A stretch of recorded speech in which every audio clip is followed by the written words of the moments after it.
বর্ষার মাঝামাঝি সময়, তার উপর আজকে আবার সকাল থেকেই টিপটাপ বৃষ্টি পড়ছে। এই ছাড়ছে তো এই ধরছে। এমন একটা দিনে ঘরে থাকার কোনো মানেই হয় না। জল কাদা পেরিয়ে তারানাথের বাড়ির দরজায় এসে দাঁড়িয়ে বুঝলাম আঁকটাকে প্রয়োজন নেই, কারণ দরজার পাল্লা দুটো এখনো সামান্য ফাঁক। অর্থাৎ আমার বন্ধু কিশোরী সেন আগেই এসে উপস্থিত হলেও তাই।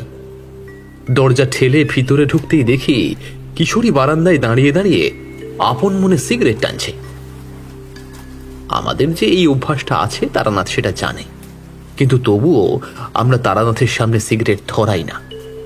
বললাম, তারানাথ নেই নাকি হে? এইখানে দাঁড়িয়ে এমন বুক ফুলিয়ে সিগারেট টানছো যে? কিশোরী সিগারেটে আর একটা টান দিয়ে মুখ ভর্তি ধোঁয়া ছাড়তে ছাড়তেই উত্তর দিল, তুমি যেভাবে ভেতরে প্রবেশ করলে 10 মিনিট আগে, আমিও ঠিক একইভাবে প্রবেশ করেছি এবং যথারীতি ভেবেছি তুমি আমার আগেই উপস্থিত, কিন্তু ভেতরে এসে দেখি পুরো বাড়ি ফাঁকা। কিশোরীর এইরকম কথায় খানিকটা অবাকই হলাম। এইরকম বর্ষা বাদলের দিনে এমন বাড়ির দরজা হাট করে খুলে রেখে বৃদ্ধ গেল কোথায়? যদিও চুরি করবার মতো জিনিস তারানাথের বাড়িতে নেই, একটা সময় প্রসারের সাথে সাথে যে অর্থ এসেছিল সেটা প্রসার পতনের সময় আবার সঙ্গে করে নিয়েও গিয়েছে। এইসবই আলোচনা করছি, হঠাৎ দরজা খোলার শব্দে আমাদের দুজনেরই ঘাড় ঘুরে গেল সেই দিকে, আর তার সাথে দুটো আধপোড়া সিগারেট পিষ্ট হলো আমাদের পায়ের নিচে। মন বলছিল তোমরা আসবে, তাই দরজাটা ভেজিয়ে দিয়ে গেলাম। এই জল বৃষ্টির দিন বাইরে দাঁড়িয়ে থাকতে ভালো লাগে না।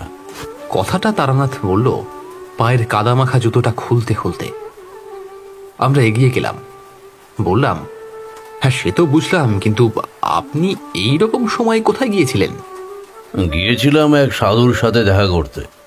নদীর ধারের শ্মশানে বেশ পাকাপোক্ত আসর ঝাঁঝিয়ে বসেছে। কয়েকদিন ধরেই ভাবছি যাব, আজ সেই সুযোগটা আসলো। তোমরা বসো, আমি জামা কাপড়টা পাল্টে আসি। তারানাথ ভিতরে চলে গেল। আমি বারান্দায় পাতা তক্তপোষে বসে পড়লাম। তুমি বসো, আমি তেলে ভাজার দোকান থেকে ঘুরে আসি। কিশোরী চলে গেল। আমি বসে রইলাম একা। একটু বাদে ভেজা পোশাক বদলে বেরিয়ে এলো তারানাথ। তারপরে তক্তপোষের উপরে বসতে বসতে বলল, কিশোরীকে দেখছি না যে। এই চলে আসবে। বলতে বলতেই হুড়মুড় করে দরজা ঠেলে ভিতরে ঢুকলো কিশোরী সেন। তারপর শালপাতার ঠোঙাটা সামনে রেখে বসতে বসতে বলল, আজকে একটা জমাটি গল্প বলুন তো ঠাকুর মশাই। আকাশের যা হাল, তাতে এই বৃষ্টি সহজে থামবে বলে মনে হয় না। কথাটা ভুল বলেনি কিশোরী। আকাশ ঢেকে আছে কালো মেঘে, সেই সাথে বৃষ্টি। চারদিক শান্ত, বাতাস নেই একটুও। গল্প যে একটা না শুনে উঠবে না সে তো জানা কথা, কিন্তু কি গল্প শুনবে? তোমাদের তো আর কম ঘটনা বলিনি। আপনার গল্পের স্টক শেষ, এইটা বিশ্বাস করতে ইচ্ছা করে না। খুললে একটা না একটা গল্প বেরিয়ে আসবেই। কিন্তু আপনি এইমাত্র বললেন যে কোন সাধুর সাথে দেখা করতে গিয়েছিলেন, তা কেমন বুঝলেন? তোমার কি মনে হয় আমি সাধুর ভালো মন্দ বিচার করতে গিয়েছি? তবে হ্যাঁ, বেশ কিছু পদ্ধতিতে এটা বোঝা যায় সাধক ঠিক কোন মার্গের সাধক। আচ্ছা, তাতে কি বুঝলেন? কোন মার্গের? কোনো মার্গেরই না। কথা বলে যতটা জানলাম তাতে বুঝলাম লোকটা গরুর দেখাই পায়নি, সিদ্ধি তো অনেক দূর। সাধুর সম্পর্কে তারানাথের মুখে এমন একটা কথা শুনে খানিকটা অবাকই হলাম। বললাম, আচ্ছা লোকটার বয়স কত? তারানাথ হাসলেন। বুঝলাম আমার এই প্রশ্নটা বড্ড ছেলে মানুষই হয়ে গিয়েছে। তন্ত্র মন্ত্র সাধনা সিদ্ধি লাভ এইসব বয়স দিয়ে বিচার করা যায় না। তারানাথও একই সুরে বললেন, সাধনায় বয়সের কোনো ভেদাভেদ বা সীমারেখা থাকে না। আমি এমনও অনেক সাধককে দেখেছি যে সারা জীবনের চেষ্টা দিয়েও একটিও সিদ্ধি লাভ করতে পারেনি। আবার তারানাথ থমকে গেল। যেন ভাবটা এমন যে কথা বলতে বলতে হঠাৎ করেই এমন কিছু মনে পড়েছে যা এখন বলা কথার থেকেও বেশি গুরুত্বপূর্ণ। নিচু কণ্ঠে প্রশ্ন করলাম, আবার আবার কি হলো ঠাকুরমশাই? আবার এমনও সাধককে দেখেছি যে যৌবনেই সকল সাধনায় সিদ্ধি লাভ করে পৌঁছে গিয়েছে অনেক ঊর্ধ্বে। সেই সাথে এটাও দেখেছি সেই ক্ষমতার অপব্যবহার কতটা মর্মাঘাত। ভালোবাসা থেকে সৃষ্টি হওয়া ক্রোধ যে ঠিক কতটা ভয়ঙ্কর রূপ ধারণ করতে পারে তা এখনো মনে পড়লে শরীরে একটা রোমাঞ্চ হয়, একটা ভয়। এই ভয়টা এমন, আমি জানি ভয়ের কারণ নেই, তবুও ভয় পাওয়া। কাছেই একটা বাজ পড়ল, সেই সাথে বেড়ে চলেছে বৃষ্টির বেগও। টিনের ওপরে ফোঁটায় ফোঁটায় বৃষ্টি পড়ার শব্দ, আর সেই সাথে বাইরে সনসন আওয়াজ ছাড়া বিশ্ব চরাচরে যেন আর কোনো শব্দই নেই। পরিবেশটা যখন এমন, ঠিক তখনই আধো আলো আর আধো অন্ধকারের বলয়ের ভিতর থেকে ভেসে আসলো সেই গুরুগম্ভীর কণ্ঠস্বর। তোমরা কি সেই ঘটনা শুনতে চাও? সে কারণেই তো আশা, শুরু করুন। তারানাথের মুখ গম্ভীর। সামনে রাখা পাসিং শোয়ের প্যাকেট থেকে একটা সিগারেট বের করে ধরালেন, তারপর পরম তৃপ্তিতে চোখ বুঝলেন। তারানাথের এই আচরণের সাথে আমরা পরিচিত। আমরা জানি এইবার সে বহুদিন আগে ঘটে যাওয়া চিড়েফাটা ঘটনাগুলো একটার পর একটা সাজিয়ে নিতে শুরু করেছে। অপেক্ষা কেবল কয়েক সেকেন্ডের, তারপরেই গল্প শুরু হবে। আমাদের অপেক্ষার অবসান ঘটল সিগারেটের দ্বিতীয় টানে। ধোঁয়াটাকে কুণ্ডলির আকারে ছাড়তে ছাড়তে তারানাথ বললেন, অনেকদিন পর আবারও মনে পড়ছে পুরনো ফেলে আসা হারিয়ে ফেলা দিনগুলোর কথা, যেদিন আমার কাছে আর ফিরবে না। যা গেছে তা গেছেই। আমরা চুপ। আর চোখে দেখলাম কিশোরীর ঠোঁট কাঁপছে। বুঝলাম অনেকক্ষণ ধরে চুপ থাকার ফলে ওর মনে কথার উদয় হয়েছে। মনে মনে প্রমাদ করলাম, কি না কি বলে ফেলে। একটা হাত রাখলাম ওর হাতে। কোনো প্রকার বাধা বিপত্তির শিকার না হয়ে তারানাথ সেই একই সুরে বলতে শুরু করলেন। তখনও মধুসুন্দরী দেবীর সাথে আমার দেখা হয়নি। বাড়ি থেকে কিছুটা টাকা নিয়ে বেরিয়েছি। কোথায় যাব, কি করব, এইসব প্রশ্ন তখন আমার কাছে অর্থহীন। পথে পথে ঘুরি, কখনো কখনো কোথাও একটা আস্তানা গাড়ি, কখনো আবার কোনো সাধু সন্ন্যাসীর সাথে দেখা হলে পিছু নেই। যদিও বেশিরভাগ সাধুদের মুখের ভাষা বড়ই কটু, বিশ্রী, কাছে ঘেঁষা যায় না, পোড়া কাঠ নিয়ে তাড়া করে। কিন্তু আমি তারানাথ। পথে যখন একবার বেরিয়েছি তখন হাল ছাড়ার পাত্র আমি নই। আপাতত আমার গন্তব্য ঝাড়গ্রামের কাছেই একটা বহু দিনের পুরনো মন্দিরে। আর সেই গন্তব্যকে সামনে রেখেই পথ হাঁটছি 2 দিন ধরে। চারিদিকে ধু ধু করছে মাঠ, আর সেই মাঠের মাঝখান দিয়ে হাঁটছি আমি একা। পথ হাঁটি, ক্ষুধা লাগলে খাই, তারপর আবারও পথ হাঁটি।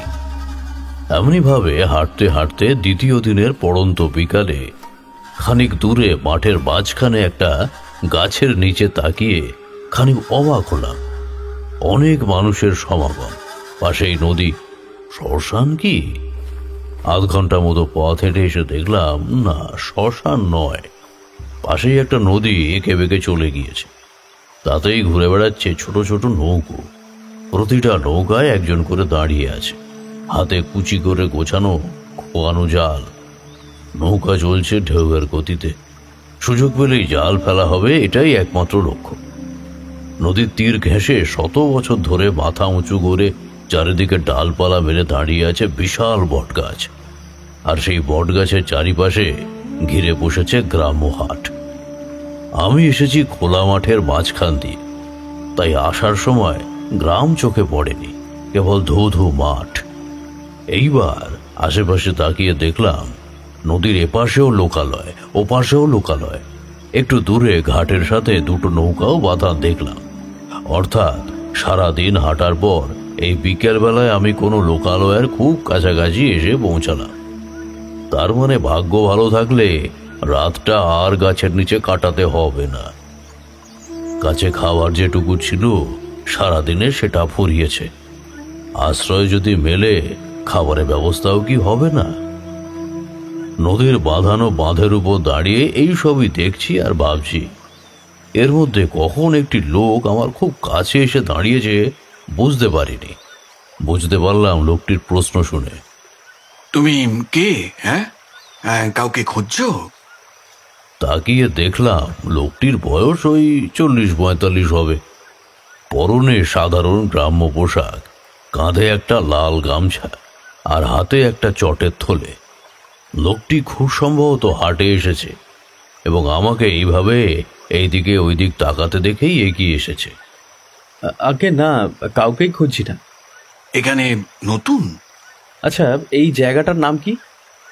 বিষ্ণুপুর। উত্তর দিয়ে এইবার লোকটি ভালো করে আমার দিকে তাকাল। বুঝলাম এতক্ষণে সে আমাকে ভালো করে পরখ করা শুরু করেছে। ভালো করে আপাত মস্তক দেখে নিয়ে লোকটি আবার বলল, দেখে তো ব্রাহ্মণ ঘরের সন্তান বলে মনে হয়। তা এখানে কি করছো? তোমার গ্রাম কোথায়? আগে আমার নাম তারানাথ জ্যোতির্বিনোদ, ভিনদেশী। ঘুরতে ঘুরতে এখানে এসেছি। লোকটি স্পষ্টতই আমার কথায় অবাক হলো। একজন ব্রাহ্মণ ঘরের সন্তান ঠিক কোন কারণে এমন ভবঘুরে পথিকের মতো ঘুরছে এটা সে বুঝতে পারছে না। তবে সে এই বিষয়ে আমাকে আর কোনো প্রশ্ন করল না, তার বদলে জিজ্ঞাসা করল, তা যাবে কোথায়? এখনো তো ঠিক করিনি। বেলা তো প্রায় পড়েই আসলো। দেখি কোথাও আশ্রয় মেলে কিনা। গ্রাম তো কাছেই। ও, ভালো ভালো, ঠিক আছে ঠিক আছে, তুমি তুমি এখানেই দাঁড়াও, আমি কয়েকটা জিনিস কিনে নিয়ে আসি। বলেই আমাকে আর কিছুই বলতে না দিয়ে লোকটি ঠিক যেভাবে উদয় হয়েছিল ঠিক সেভাবেই সামনের দিকে এগিয়ে গেল। আমি দাঁড়িয়েই থাকলাম। হাটে বেশ ভিড় জমতে শুরু করেছে। আরও লোকজন আসছে, কেউ নদীর ওই পার থেকে, কেউ আবার নদীর ওপার থেকে। মোট কথায় হাট বেশ জমজমাট। লোকটি ফিরে আসলো একটু বাদেই। হাতে ধরে থাকা খালি চটের থলেটা এখন পূর্ণ, আর তাই সেটাকে এইবার লোকটি নিজের পিঠে তুলে নিয়েছে। তুমি বললে যে আপাতত তোমার কোথাও যাওয়ার জায়গা নেই। এইদিকে বেলাও পড়ে আসতে চললো। চলো চলো, আজকে রাতে আমার বাড়িতেই থাকবে। আপনার বাড়িতে? সত্যি বলতে কি, রাতটুকু থাকার জন্য মাথা গুঁজবার ঠাঁই আমার সত্যিই দরকার। কিন্তু আপনাকে অসুবিধায় ফেলে। আরে আরে, না না না না না, সবাই মিলে আমার বাড়ির নাম কি রেখেছে জানো তো? অতিথিশালা। কিন্তু যে আমাকে আশ্রয় দিচ্ছে সে আশ্রয়দাতার নামটাই তো জানা হলো না। ও, বলিনি বুঝি? আচ্ছা আচ্ছা আচ্ছা, আমার নাম গদাই দাস। নদীর ওপারে যে গ্রাম দেখছো সেখানেই আমার বাড়ি। চলো। আমি আর আপত্তি করলাম না। আশ্রয় তো খুঁজতেই হতো, সেটা যদি নিজে থেকে এসে ধরা দেয় তাহলে আপত্তি কিসে। ঘাটেই বাঁধা ছিল নৌকা, আমরা সেই নৌকায় উঠে বসলাম।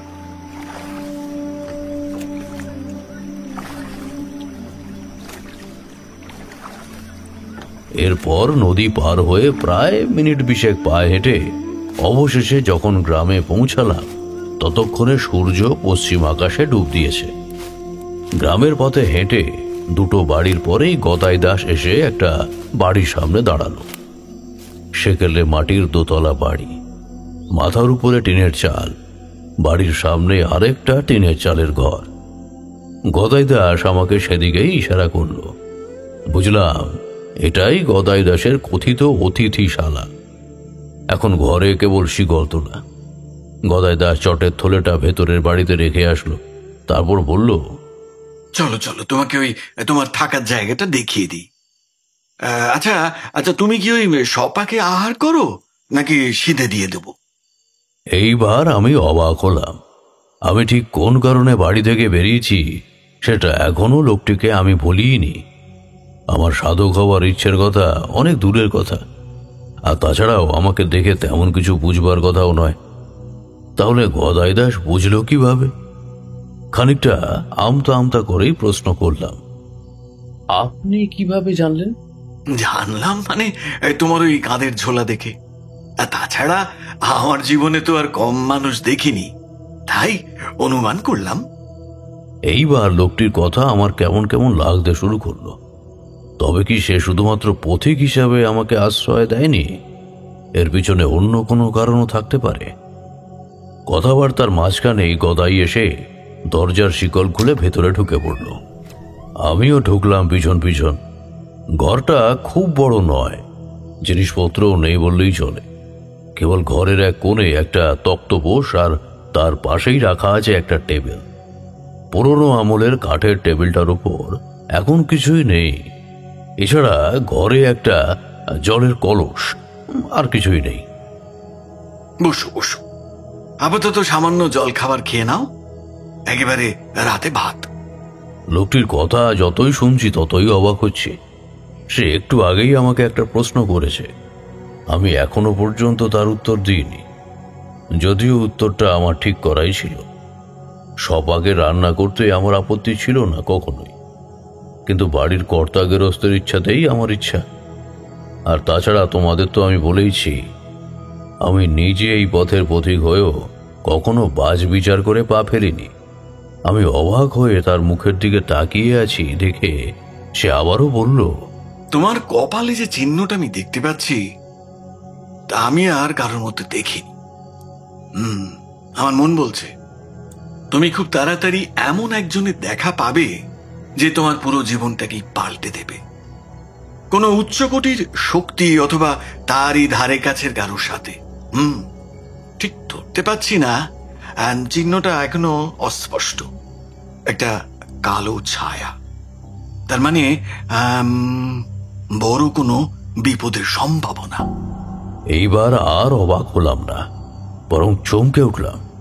বলে কি লোকটা, এ কি সাধারণ কোনো গেরস্তের কথা হতে পারে? আমি শুনিনি কখনো। লোকটি নিপাট ঘর সংসার করা মানুষ, এর প্রমাণ আমি এখানে এসেই পেয়েছি। পথেও তার কথা থেকে কিছু জেনেছি। নাম গদাই দাস, বাড়িতে স্ত্রী গত হয়েছে, সন্তান আছে একটি, নাম শিবু দাস। ছেলের বিয়ে দিয়েছে। বাড়ির সামনে ধানের গোলায় ধান, গোয়াল ঘরে গরু, পুকুরে মাছ, জমিতে ফসল। এক কথায় একজন পুরোপুরি সংসারী মানুষের লক্ষণ। তবে কি লোকটিকে চিনতে আমার ভুল হলো? আমি অবাক আর বিস্ময় চাহনিতে তার দিকে তাকিয়ে আছি দেখে গদাই দাস আবার বলল, কি বিশ্বাস হলো না? না, আসলে তা নয়, কিন্তু আপনি কিভাবে জানলেন? আমি তো... গদাই দাস এই প্রশ্নের কোনো উত্তর দিল না, কেবল মৃদু হাসল, তারপর উঠে পড়ল। তুমি একটু বসো, একটু বসো, আমি একটু দেখে আসি জল খাবার কত দূর। কথাটা বলল ঠিকই, কিন্তু তাকে আর কিছুই করতে হলো না, কারণ এরই মধ্যে একজন 17-18 বছর বয়সী ছেলে একটা কাঁসার বাটিতে করে কয়েকটা বড় বড় সাইজের মিষ্টি আর সেই সাথে এক বাটি ঘন দুধ নিয়ে ঘরে ঢুকলো। এক একটা বড় বড় আপেলের মতো সাদা ধবধবে মিষ্টি। সেদিকে তাকিয়ে মুখটা ভিজে উঠল আমার। নাও শুরু করো। বোধ করি আমাকে না বললেও আমি খেতে শুরু করতাম। এর মানে এই না যে আমি পেটু। খেতে আমি বরাবরই ভালোবাসি। তার উপরে সারাদিন শুকনো চিড়ে আর গুড় খেয়ে মুখটা বিষিয়ে উঠেছিল। আর তাই চোখের সামনে এমন সাদা ধবধবে রসের টইটুম্বুর পেল্লাই সাইজের মিষ্টি দেখে আর লোকটা সামলাতে পারলাম না। একটা তুলে নিলাম, তারপর কামড় বসিয়েই বুঝলাম ভুল করে ফেলেছি। জিনিসটার ভেতরে যে ঠিক কতটা পরিমাণ রস থাকতে পারে সে আন্দাজ করতে পারিনি। হপ্তা অন্তর একদিন ঘোষাল বাড়ি থেকে একজন এসে বাড়িতে মিষ্টি বানিয়ে দিয়ে যায়, ভালো না? শুধু ভালো নয় দাসবাবু, এমন মিষ্টি আমি এর আগে কোনোদিনও খাইনি। তাহলে একটা কাজ করো, কালকে দিনটাও থেকে যাও। দেখি কাউকে বলে মোহন্তকে ডেকে পাঠাবো। ওরাতে ওই তোলা দই জগৎ বিখ্যাত। আমি খেতে খুব ভালোবাসি, এটা বরাবরই সত্য, কিন্তু শুধুমাত্র কোনো বিখ্যাত কারিগরের তোলো দই খাবো বলে থেকে যাব সেই ধরনের পেটুক আমি নই। কিন্তু গদাই দাসের কথায় এমন কিছু একটা ছিল যা আমাকে প্রতিবাদ করতে বারণ করল। খাওয়া দাওয়া শেষ হলে গদাই দাস বলল, তুমি তুমি কিছুক্ষণ বিশ্রাম করো, আমি লণ্ঠন পাকিয়ে দিতে বলছি। বলেই সে উঠে পড়ল। তারপর বেরিয়ে গেল খোলা দরজা দিয়ে। এতক্ষণে আমি তক্তপোষে শোয়ার সুযোগ পেলাম। সারাদিন একইভাবে পথ হেঁটেছি। কেবল খিদে লাগলে কখনো বসে আবার কখনো হাঁটতে হাঁটতে শুকনো চিড়ে আর গুড় খেয়েছি। তাই এইবার বিছানায় শরীরটা এলিয়ে দিতে সারাদিনের সকল ক্লান্তি এসে জমা হতে শুরু করলো দুই চোখের পাতায়। আমি ভুলে গেলাম এখন ভর সন্ধ্যা। গেরস্ত বাড়িতে এই সময় শুয়ে থাকাকে অকল্যাণ হিসেবে মানা হয়। আর সেই সাথে এটাও ভুলে গেলাম আমাকে যেতে হবে আরও অনেক দূরে। একটা গুরুত্বপূর্ণ কাজ আমার পড়ে আছে সেখানে। কারণ সেখানেই আর 3 দিন পর জ্যোৎস্না যখন মরবে, সেই রাত থেকেই শুরু হবে সাধুদের এক মিলন সভা। এই খোঁজ আমি পেয়েছি কৌচগড় রেল স্টেশন সংলগ্ন মন্দিরের পুরোহিতের কাছ থেকে। বৃদ্ধ পুরোহিতই আমাকে এই পথে বলে দিয়েছিলেন।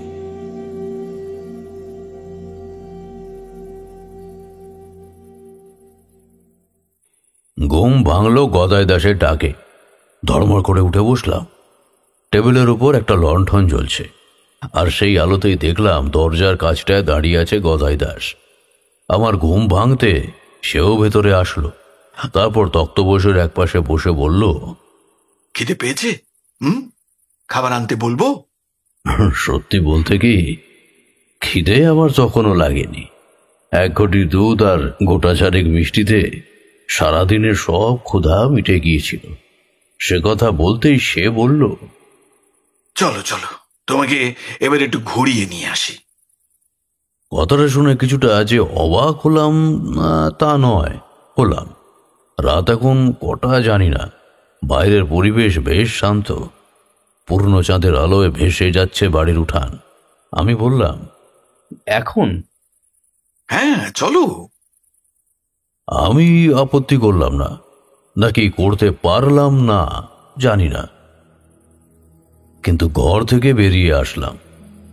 এক নাগাড়ে ঢেকে চলা ঝিঝি পোকার ডাক, মাথার উপরে পাখিদের মৃদু কিচিরমিচির আওয়াজ, দূর থেকে ভেসে আসা শিয়ালের উল্লাস। এরই মাঝে আমি আর গদাই দাস এগিয়ে যাচ্ছি শ্মশানের দিকে। কোথায় যাচ্ছি জানি না, কোন দিকে যাচ্ছি সেটাও বুঝতে পারলাম না। গদাইয়ের বাড়ির আশেপাশের আকাশ ফাঁকা, বড় কোনো গাছ নেই। কিন্তু এখন আমরা যে পথে হেঁটে চলেছি সেই পথের 2 পাশে তো বটে, এমনকি আমার মনে হলো আমরা হেঁটে চলেছি গভীর অরণ্যের বুক চেরা পথে। 2 পাশে ঘন জঙ্গল আর বড় বড় গাছের সারি। গদাই দাস চুপচাপ হেঁটে চলেছে সামনের দিকে, আমি তার পাশাপাশি। এভাবে কতটা পথ হেঁটেছি জানি না। হঠাৎই উপলব্ধি করলাম আমার চারপাশের আওয়াজটা কেমন যেন বদলে যাচ্ছে। দূর থেকে ভেসে আসা শিয়ালের ডাক, ঝোপের আড়ালে অবিরাম ডেকে চলা ঝিঁঝি পোকা, পাখির কিচিরমিচির আওয়াজ, সবকিছুই কেমন যেন বদলে যাচ্ছে ধীরে ধীরে। আমি গ্রামের ছেলে, রাতের একটা নিজস্ব আওয়াজ থাকে, সেটা আমি জানি। কিন্তু এই আওয়াজটা আমার পরিচিত নয়। একটা আলাদা মাধুর্য আছে আজকের এই রাতের, যা এর আগে আমি কখনোই উপলব্ধি করিনি। যতই সামনে থেকে এগিয়ে যাচ্ছি ততই এই চেনা জগৎটা আমার কাছে দূরে চলে যাচ্ছে, আর সেই শূন্যস্থান দখল করছে সম্পূর্ণ অচেনা অজানা এক পরিবেশ। আর সেই সাথে ধীরে ধীরে চোখের সামনে থেকে কালো অন্ধকারের পর্দা উঠে গিয়ে বিরাজমান হচ্ছে একটা নীল, হালকা নীল আলোর আভা। ক্রমেই আমার চোখের সামনে থেকে চেনা জগৎটা হারিয়ে গেল। অনেক দূরে, বহু দূর থেকে ভেসে আসছে কাদের যেন কথাবার্তার আওয়াজ। কারা যেন নিজেদের মধ্যেই কথা বলছে ফিসফিস করে, বাতাসে ভেসে ভেসে। আমি মন্ত্রমুগ্ধের মতোই দাঁড়িয়ে থাকলাম। চারিদিক ফাঁকা। আমরা কি এখন আর ইহলোকে নেই? যদি তাই হবে তাহলে কোথায় আছি? পাশে তাকালাম, আর তাকাতেই এতক্ষণ যা হয়নি এইবার সেইটা হলো। দেখলাম আমার পাশে গদাই দাস নেই। অদ্ভুত এক মায়াবিষ্টনীর মধ্যে দাঁড়িয়ে যত দূর চোখ যায় আমি সম্পূর্ণ একা। এই প্রথম একটা ভয় ধীরে ধীরে কামড় বসাতে শুরু করেছে আমার অবচেতন মনে। আমি উদ্ভ্রান্তের মতো চারিদিক তাকাতে তাকাতে প্রায় চিৎকার করে ডাকলাম, কোথায় কোথায় গেলেন আপনি গদাই বাবু? কোথায় গেলেন আপনি গদাই বাবু? আমার চিৎকারের আওয়াজ চারিদিকের অদৃশ্য দেওয়ালে ধাক্কা লেগে আবারও আমার কাছেই ফিরে আসতে লাগলো। আর তাতেই আমি প্রায় নিশ্চিত হলাম আমার এতক্ষণের অনুমান সত্যি। ভুল নয়, ভুল নয়।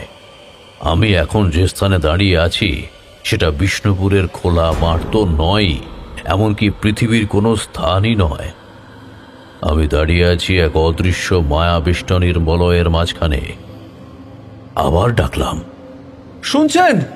শুনতে পাচ্ছেন আমাকে গদাই বাবু? আবারও কোনো উত্তর নেই। কেবল আমার কথাগুলো আবারও আমার কাছেই ফিরে ফিরে আসতে লাগলো। এইবার মনের ভেতরে জমতে থাকা ভয়টা ধীরে ধীরে একটা আতঙ্কে বদলাতে শুরু করলো। আর তাতেই এই প্রথম উপলব্ধি করলাম আমার কানে বাইরের জগতের একটি আওয়াজও আসছে না। চারিদিকে মৃত্যুর নিস্তব্ধতা, যেন আমি ছাড়া এই জগতে আর কোনো জীবিত মানুষের অস্তিত্ব নেই।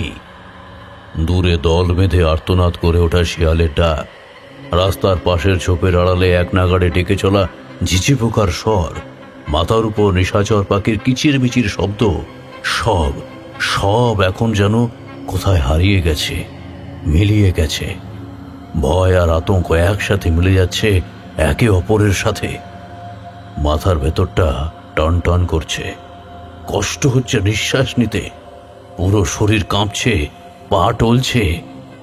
একবার দৌড়ে পালাতে চাইলাম, কিন্তু পারলাম না। মনে হলো দুটো অদৃশ্য হাত আমার পা দুটোকে গেঁথে দিয়েছে মাটির সাথে। পারলাম না, দাঁড়িয়েই থাকলাম। কথা বলার শক্তিও কি হারিয়ে ফেলছি? আবারও শরীরের সবটুকু শক্তি গলার কাছটায় জড়ো করে প্রায় চিৎকার করে ডেকে উঠলাম, কোথায় গেলেন আপনি গদাই বাবু? গদাই বাবু! চমকে উঠলাম, আর সেটাও নিজের কণ্ঠ শুনে। আগের দুইবার ঠিকই ছিল, আমি স্পষ্ট শুনেছি আমার চেনা কণ্ঠ, যা দূরের কোনো অদৃশ্য দেওয়ালে ধাক্কা খেয়ে আবারও ফিরে এসেছে আমার কানে। কিন্তু এইবার যে কণ্ঠ বেরিয়ে আসলো সেটা আমার কণ্ঠ তো নয়। আর সেই সাথে এইবার আওয়াজটা আর প্রতিধ্বনি হয়ে ফিরে আসলো না।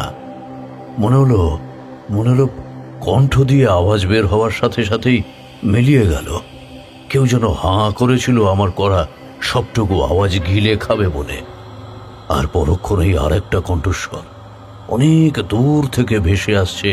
সেই স্বর যেন হাজার হাজার মাইল দূর থেকে কেউ খানিকটা ধমক অথচ স্নেহমাখা কণ্ঠে বলছে, আহ, এত হাঁক ডাক কেন? তুমি তো দেখছি অন্যদের ঘুমও ভাঙিয়ে দেবে। চমকে উঠলাম আবারও। এই কণ্ঠটা পুরোপুরি না চিনতে পারলেও কিছুটা বোধহয় বুঝতে পারলাম। হ্যাঁ, সত্যিই পারলাম। গদাই দাস, যে একটু আগে এখানে নিয়ে এসেছে আমাকে, আর তারপর আমাকে নির্জন ফাঁকা মাঠের মাঝখানে রেখে অদৃশ্য হয়েছে কোনো এক শক্তি বলে। কিন্তু এ কি সেই কণ্ঠস্বর? মনে মনে প্রমাদ গুনলাম। তোমাদের আগেই বলেছি, ভীতু আমি কোনো কালেই ছিলাম না। কিন্তু তোমাদের কাছে আজকে যে সময়টার কথা বলছি, তখন আমার সবে সবে এই পথে আসা। অকস্মাৎ ঘটে যাওয়া কোনো বিভৎসতা তো বটেই, অবিশ্বাস্য আর অলৌকিকতায় পরিস্থিতি সামলানোর মতো স্নায়ু আর ক্ষমতা কোনোটিই আমার ছিল না ওই বয়সে। বয়সটা কম ছিল তো। এখনো এই পথের কিছুই আমি জানি না, কিছুই শিখিনি। সেই সাথে এটাও জানি না হঠাৎ আসা এমন পরিস্থিতিকে কোন উপায়ে নিজের নিয়ন্ত্রণে আনতে হয়। যাই হোক, আবারও ডাকতে চাইলাম, কিন্তু এইবার বুঝতে পারলাম এই মুহূর্তে আমার একমাত্র সেই ক্ষমতাটুকুও কেড়ে নেওয়া হয়েছে। কণ্ঠ দিয়ে কোনো আওয়াজ বের হচ্ছে না, কেবল ধাক্কায় ধাক্কায় বেরিয়ে আসছে গরম বাতাস। আমার চেতনা হারিয়ে যেতে লাগলো। মানুষ উবে যায়, মিলিয়ে যায়, এসব কথা কেবল শুনেই এসেছি এতদিন। কিন্তু এই প্রথম আমার মনে হলো আমিও যেন মিলিয়ে যাচ্ছি ধীরে ধীরে। উবে যাচ্ছে শরীর, যেমন উবে যায় দূরের মরীচিকা, বাচ্চাদের হাতের হাওয়ায় মিঠাই। ভাসছি শূন্যে, আমার চেতনা এইবার সত্যি সত্যি চলে যেতে লাগলো। আর কিছুক্ষণ অপেক্ষা করলে হয়তো আমার এই রক্ত মাংসের শরীরটা পুরোপুরি মিলিয়ে যেত। ঠিক সেই মুহূর্তে অনুভব করলাম আমার দাঁড়িয়ে থাকা শান্ত পরিবেশটা ধীরে ধীরে অস্থির হয়ে উঠছে। পায়ের নিচের মাটিটা কাঁপছে থরথর করে, কাদের যেন ছুটোছুটি ফিসফাস আওয়াজে ক্রমশই মুখরিত হয়ে উঠছে আমার চারিপাশ। আর কিছুক্ষণ দাঁড়িয়ে থাকলে আমি হয়তো সম্পূর্ণ জ্ঞান হারাবো। তার আগেই হঠাৎই হাতে একটা তীব্র টান, আর সেই সাথে একটা বিচলিত কণ্ঠ। চমকে পিছনে ফিরে তাকালাম। চলো চলো তাড়াতাড়ি, ওদের ওদের ঘুম ভেঙে গেছে, চলো এখনই। কোথায় আছি, কোথায় বা যাব, আর কাদেরই বা ঘুম ভাঙলো, এসবই আমার কাছে অর্থহীন। আমি শুধু এখান থেকে যেতে চাই, মুক্তি পেতে চাই, আর সেটা যে কোনো মূল্যে। গদাই দাস আমার অসাড় শীতল হয়ে আসা দেহটাকে প্রায় টানতে টানতে নিয়ে চলেছে কোথায় জানি না, জানতে চাইও না। শুধু চাই আমার সেই চিরচেনা জগতে ফিরতে, যেখানে আমার জন্য অপেক্ষা করছে কত চেনা মুখ, কত আপনজন। তারা আমাকে ভালোবাসে, স্নেহ করে। চির মমতাময়ী মায়ের মুখটা ভেসে উঠল চোখের সামনে। কতদিন দেখি না সেই মুখটা। হাত ধরে টেনে নিয়ে চলেছে গদাই দাস। আমি বুঝতে পারছি শুধু আমিই নয়, সে নিজেও আর এক মুহূর্তের জন্য এখানে থাকতে চায় না। এভাবে মন্ত্রমুগ্ধের মতো কতক্ষণ হাঁটলাম আমি জানি না। হঠাৎই উপলব্ধি করলাম ধীরে ধীরে আমার চেনা পৃথিবীর রাতের স্নিগ্ধ পরিবেশ ফিরে আসছে ধীরে ধীরে। এ গাছ থেকে ওই গাছে উড়ে বেড়ানো নিশাচর পাখির ডাক, রাস্তার পাশের ঝিঁঝি পোকারা ডেকে চলেছে এক নাগাড়ে। রাতের এই পরিবেশ আমার অচেনা নয়। কেটে যাচ্ছে সকল ইন্দ্রজাল, খুলে যাচ্ছে চেনা জগতের প্রবেশদ্বার। তাকিয়ে দেখলাম আমরা দাঁড়িয়ে আছি গদাই দাসের বাড়ির উঠোনের সামনে।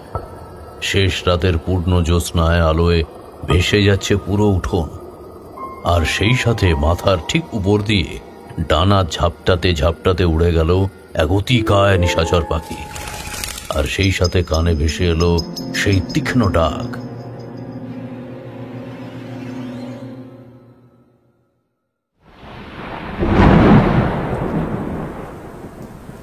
তারানাথ থামলেন। বাইরে প্রকৃতি মেতে উঠেছে উন্মাদনায়। ঘরের ভিতরে আমরা তিনজন মানুষ, কিন্তু একজনের মুখেও কোনো কথা নেই।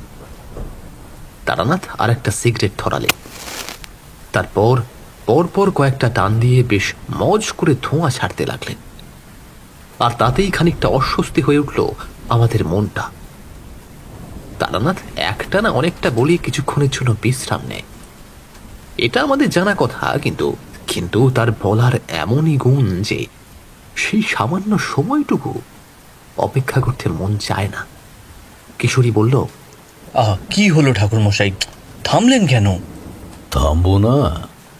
তোমাদের কি মনে হয় এই বুড়ো বয়সে এসেও আগের সেই জৌলুস ফিরে পাবো? ধুত্তর থাকে, চায়ের জলটা চাপিয়ে দিয়ে আসি, গলাটা একেবারে শুকিয়ে গেল।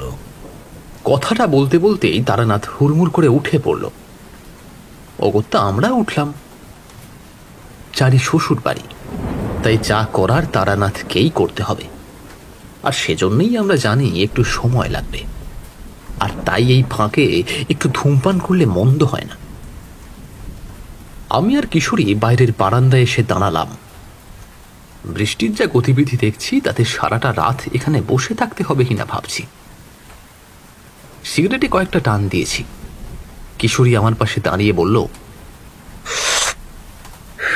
কি মনে হচ্ছে, ধাপ্পা? প্রশ্নটা শুনে আমি মনে মনে হাসলাম। আমরা তারানাথের বলা গল্পের ভক্ত, আর সেই গল্প শুনতেই এখানে ছুটে আসা। তারানাথের বলার গুণে সেই সব ঘটনা আমাদের চোখের সামনে ভেসে ওঠে। সেই সাথে সাথে মনে হয় ঘটনাগুলোকে আমরা ঘটতে দেখছি খুব কাছ থেকে, উপলব্ধি করছি আর অনুভব করতে পারছি। কিন্তু বিশ্বাস অবিশ্বাসের কথা উঠলেই আমি সব সময়ের জন্যই নীরব। এবারও তার ব্যতিক্রম হলো না। বুঝলে বিভূতি, এতদিন হয়ে গেল তারানাথের কাছে আসি, কিন্তু এখনো লোকটাকে ঠিকঠাক বুঝে উঠতে পারলাম না। দরকার কি বোঝার হে, যা হচ্ছে সেটাই হোক না, আর শুধু শুধু এইসব ভেবে লাভ কি? কথাটা ভুল বলনি, কিন্তু তবুও। আরে ছাড়ো তো, নাও তাড়াতাড়ি শেষ করো, তারানাথ এলো বলে। পরপর কয়েকটা টান দিয়ে সিগারেটের শেষ অংশটা ফেলে দিয়ে আমরা দুজনেই আবারও এসে বসলাম। বৃষ্টির সাথে হাওয়া বইছে। এতক্ষণ বারান্দায় বসে থাকলেও সেটা আর কতক্ষণ সম্ভব হবে বুঝতে পারছি না। কিশোরী, ভেতরে এসো। এ বৃষ্টি সহজে ছাড়বে বলে মনে হয় না। এসো। আমরা ভিতরে গিয়ে বসলাম। তারানাথ চায়ের জল চাপিয়ে দিয়ে এসে বসল। তারপর বলল, কি বাকিটাও শুনবে নাকি? এ কি কথা? শুনবো মানে? শোনার জন্যই তো একেবারে মুখিয়ে আছি। শুরু করুন, শুরু করুন। তারানাথ হাসল, তারপরে বলল, কিন্তু তেলে ভাজাগুলো যে ঠান্ডা হয়ে গেছে সে খেয়াল আছে? সত্যি এই কথা আমার মনে ছিল না। বোধ করি কিশোরী নিজেও ভুলে গিয়েছিল। এইবার কানে পড়তেই সে প্রায় ছুটে গেল বাইরে। ফিরে যখন আসলো তখন তার হাতে শাল পাতার ঠোঙা, যেটা এতক্ষণ প্রায় অবহেলায় পড়েছিল বারান্দার শুকনো তক্তপোষের উপরে। এ বাবা, একেবারেই ভুলে গিয়েছিলাম। এ হে, এ তো ঠান্ডা হয়ে গেছে। বলতে বলতেই একটা পেঁয়াজি পুড়ে দিল মুখের ভিতর। তারপর বলল, কিছুটা মচমচে আছে, নিন ঠাকুরমশাই। বলেই আমাদের সামনে এগিয়ে দিল। খাওয়া দাওয়া শেষ হলে তারানাথ আরেকবার উঠল চায়ের জলের তদারকি করতে এবং ফিরে আসলো বেজার মুখে। ধোত ধোত, উনুনটা আবার গেল নিবে। রাখো ওই কিশোরী, রাখো। এ বেলায় আর কপালে চা জুটবে না। দাও, তোমার সিগারেট খেয়েই আপাতত জ্বালিয়ে নি। এই তোমাদের জন্য আমার খরচ বেড়েছে, বুঝলে কি না? আগে তামাক খেতাম, সেই ছিল ভালো। এখন সিগারেটের বাড়তি টাকা জোগাড় করতে হিমশিম অবস্থা। দাও দাও। কিশোরী পকেট থেকে পাসিং শো এর প্যাকেটটা বের করে এগিয়ে দিল। তারানাথ একটা সিগারেট ধরালো, তারপরে আবারও বলতে শুরু করলো, তো যেটা বলছিলাম, আমাকে ঘরের ভেতরে যেতে বলে গদাই দাস ভেতরে বাড়িতে চলে গেল। আমার ঘোর তখনও কাটেনি পুরোপুরি। বিধ্বস্ত শরীরটা প্রায় টানতে টানতে এনে ফেললাম বিছানার উপর। পুরো শরীর কাঁপছে থরথর করে, প্রতিটা শিরা উপশিরা ফুলে উঠছে, কপালের দুই পাশের রগ দপ দপ করছে। এরই মধ্যে আমিও অনুভব করলাম শরীরের ভেতরে কেমন যেন একটা আলাদা অনুভূতি, এমনকি যা আমার ছোট শরীরে থাকতে পারছে না, বারবার বেরিয়ে আসার চেষ্টা করছে। আর তাতেই দেহের ভেতরে তৈরি হচ্ছে একটা অদৃশ্য শক্তি। এক অন্য রকমের অনুভূতি যা তোমাদের বোঝাতে পারবো না। বেশ কিছুক্ষণ বসেই থাকলাম। ধীরে ধীরে শান্ত হয়ে আসলো শরীর। খোলা দরজা দিয়ে হুড়মুড় করে ঢুকে আসছে বাতাস, আর সেই সাথে ক্রমেই উপলব্ধি হচ্ছে খিদে। এমনই এক তীব্র সেই ক্ষুধা যেন আমি না খেতে চাইছে আমার ভেতরে, আমার শরীরের খাঁচায় আবদ্ধ থাকা কোনো এক দানব। টেবিলের উপর খাবার ঢাকা দেওয়া ছিল। এইসব কোনো কিছু না ভেবেই খেতে শুরু করলাম। খাওয়ার মাঝখানেই গদাই দাস এসে বসলো পাশে, চেহারা গম্ভীর। সেই সাথে ফুটে উঠেছে এক অজানা ভয়ের আশঙ্কা। কিছু একটা ভুল হয়েছে এবং সেই ভুলের মাসুল দিতে হবে চড়া সুদে। বোধ করি আমাকে এমন গোগ্রাসে খেতে দেখেই কিচ্ছু বলল না সে। বলল তখন যখন আমার খাওয়ার শেষ হলো, একটা ভুল হয়ে গিয়েছে তারানাথ। আমি অবাক হয়ে তাকিয়ে থাকলাম লোকটির থমথমে মুখের দিকে। গদাই দাস কে? কি বা তার পরিচয়? আমার ততক্ষণে দৃঢ় বিশ্বাস জন্মেছে যে গদাই দাসকে এখানকার লোকজন যতটুকু জানে সেই সবের বাইরেও তার আরো একটি পরিচয় আছে। কিন্তু সেটা কি? আমার ভুল? কিসের ভুল? কেমন ভুল? হয়েছে তারানাথ, হয়েছে। খুব বড় একটা ভুল হয়েছে। এই প্রথমবার আমাকে ফিরতে হয়েছে কাজ অসম্পূর্ণ রেখেই। কিসের কাজ আর অসম্পূর্ণ রেখেই বা কেন আসতে হলো? সেই সময় বুঝতে না পারলেও এখন বুঝতে পারি। ভুল গদাই দাস করেনি, ভুল করেছি আমি। বললাম, কি হয়েছে? আমি তো কিছুই বুঝতে পারছি না। অনেকগুলো প্রশ্নই আমার মাথার মধ্যে ঘুরছে। কিছু মনে করবেন না, আমাকে কি সবটা খুলে বলা যায়? কোথায় গিয়েছিলাম আমরা? যেখানেই যাই না কেন এটা বুঝতে পারছি সে জগৎ আমাদের জন্য নয়, তাহলে কাদের জন্য? কারা থাকে সেখানে? আর জায়গাটাই বা কোথায়? আর তাছাড়া এই শেষের প্রশ্নটা করতে গিয়েও আটকে গেলাম। রাত এখন কটা জানি না, টেবিলের উপর লণ্ঠনটা এখনো জ্বলছে। পুরো ঘরে তৈরি হয়েছে লালচে আলো আধারি, আর সেই ম্লান অলণ্ঠনের আলোতেই দেখলাম গদাই দাসের চেহারাটা পাল্টে যাচ্ছে ধীরে ধীরে। একটু আগের সকল শঙ্কা, সকল ভয় ভুলে সঠিকের দ্বন্দ্ব মুছে গিয়ে চেহারায় ভর করছে একটা উজ্জ্বলতা। এই উজ্জ্বলতা একজন লোকের চেহারা তখনই ফুটে ওঠে যখন লোকটির ভেতরে সুপ্ত আত্ম অহংকার বেরিয়ে আসে। আমি অবাক হয়ে তাকিয়ে থাকলাম গদাই দাসের চেহারা দিকে। গর্বে ভরে উঠল বুক, কিন্তু কথার মাধ্যমে সেটা ফুটে উঠল না, বরং কণ্ঠে পড়ল ব্যথার ছাপ। এ আমারই তৈরি জগৎ, অন্তর্লোক। অন্তর্লোক? হ্যাঁ, এ বিদ্যা আমি শিখেছিলাম তিব্বতের এক মঠে বসে। সাথে গুরু ছিল, ওনারই দীক্ষায় এই বিদ্যায় আমি সিদ্ধহস্ত। চমকে উঠলাম। গদাই দাস যা বলছে তা যদি সত্যি হয়, তাহলে আর কোনো সন্দেহ নয়। এবার আমি নিশ্চিত সে আর যাই হোক সাধারণ কোনো মানুষ নয়, কারণ এই অন্তর্লোক বৌদ্ধ মন্ত্রের এমন এক গুপ্ততন্ত্র যা কেবল রপ্ত করতে পারে তারাই যারা শূন্যতাকে আত্মার আলো দিয়ে ভরতে পারে। আত্মার আলো মানেটা বোঝো কি তোমরা? হঠাৎই এমন একটা প্রশ্ন শুনে আমি আর কিশোরী একে অপরের মুখের দিকে তাকালাম। আত্মার আলো? আত্মা কি সেটাই এখনো তো জানি না। আলোর খোঁজ করব কিভাবে?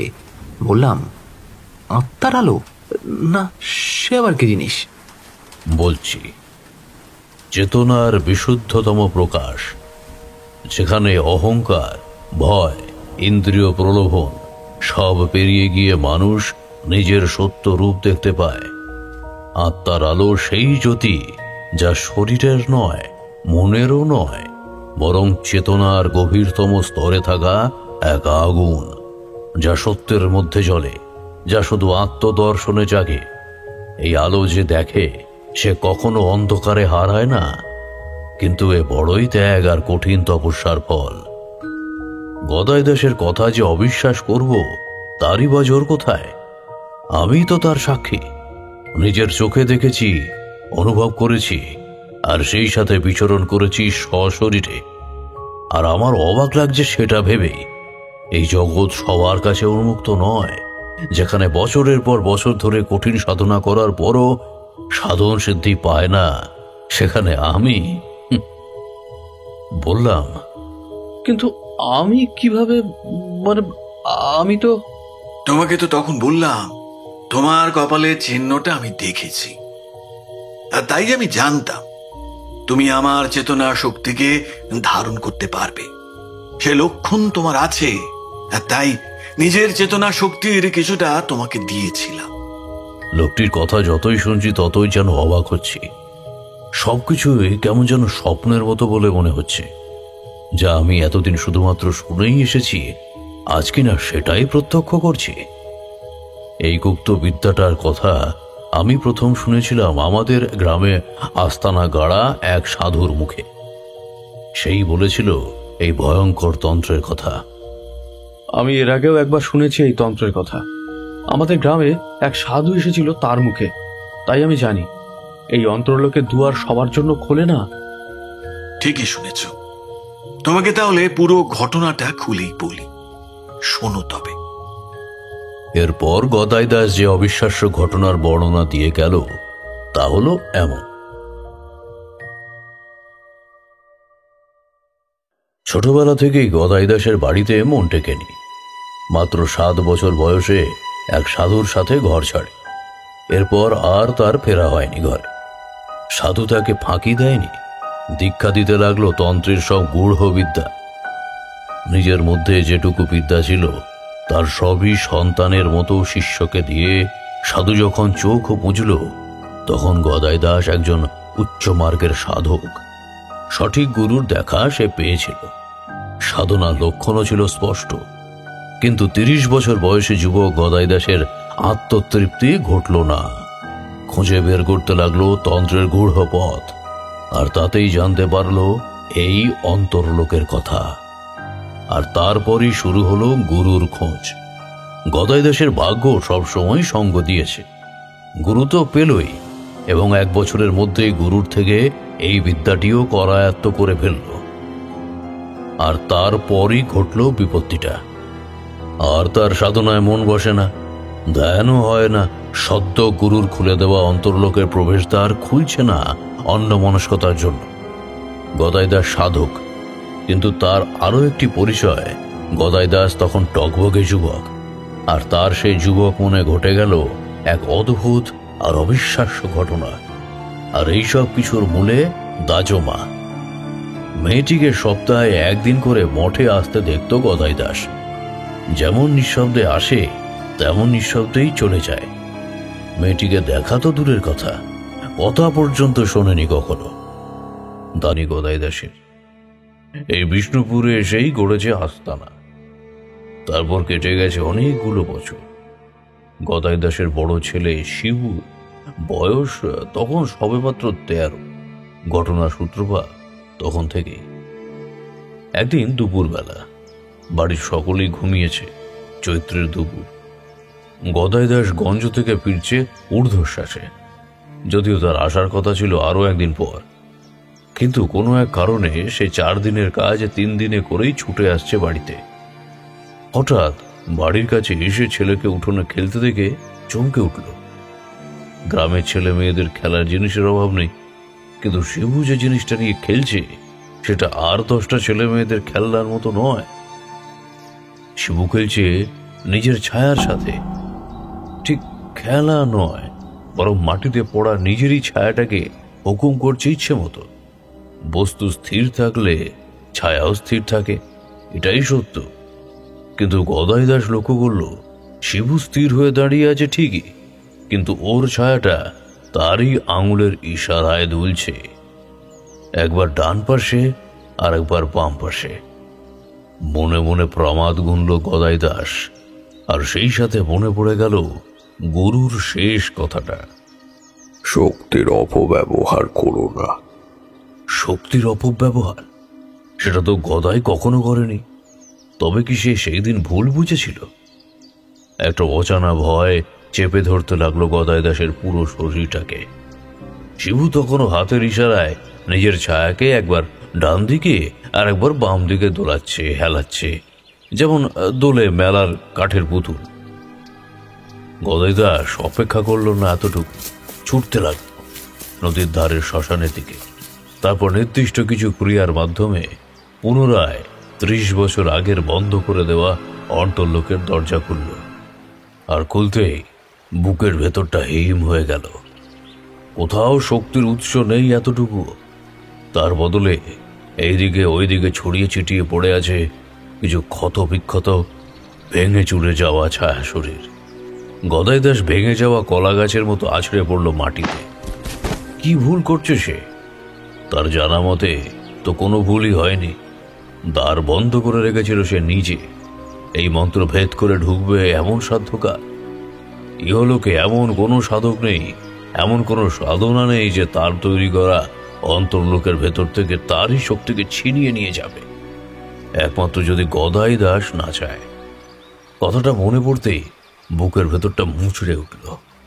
অনুমতি সে নিজেই দিয়েছে, আর সেটাও সজ্ঞানে। যখন শিবু 3 দিনে জ্বরে বিছানায় শুয়ে শুয়ে প্রলাপ বকছে, পাশেই বসে চোখের জল মুছছিল স্ত্রী। এরই মধ্যে বেশ কয়েকজন কবিরাজ এসেছে, দেখেছে, কিন্তু চিকিৎসা করেনি। তার বদলে সবারই কথা, এ ছেলের আশা আর নয়, প্রাণ যায় যায়। আর তখনই স্ত্রীর মাথায় হাত বুলিয়ে গদাই দাস বলেছিল, চিন্তা করো না বউ, একদম চিন্তা করো না। ও আমার আত্মা, হাল আমি ছাড়বো না। হাল অবশ্য ছাড়লো না। বেশি ভিজিটের ডাক্তার আসলো কলকাতা থেকে। ডাক্তারের খাওয়া দাওয়া থাকার বন্দোবস্ত হলো পাকাপোক্তভাবে। চিকিৎসা চলল 7 দিন 7 রাত। 8ম দিনে এসে প্রথম চোখ খুলে তাকিয়েছিল শিবু, কিন্তু গদাই দাস স্ত্রীকে সান্ত্বনা দিতে গিয়ে যে শব্দের ব্যবহার করল সেটা তখন লক্ষ্য না করলেও এইবার বুঝতে পারল। গদাই দাসের আত্মা। অন্তর্লোকের পত্রের একমাত্র চাবি, যা সে নিজেই তুলে দিয়েছে অন্যের হাতে। আর সেই অন্য মানুষটা আর কেউ নয়, তারই বড় ছেলে শিবু, যার বয়স তখন মাত্র 13। কিন্তু তন্ত্র, সাধনা এইসব এত সহজ জিনিস নয়। কেবলমাত্র মৌখিকভাবে অনুমতি দিলে হয় না, নিতে হয় দীক্ষা, কণ্ঠে তুলে দিতে হয় সাধনার মন্ত্র। সে নিজে কখনোই ছেলেকে এ বিষয়ে কোনো কথা বলেনি। গদাই দাস ছেলে তিথি নক্ষত্র দেখেছে, সাধক বাবা আর দীক্ষায় পরিপূর্ণ মায়ের গর্ভ থেকে যে সন্তান ভূমিষ্ঠ হয়েছে, তার কপালে তন্ত্রের চোখ স্পষ্ট। আর এই কারণেই ছেলেকে সবসময় চোখে চোখে রেখেছে গদাই দাস।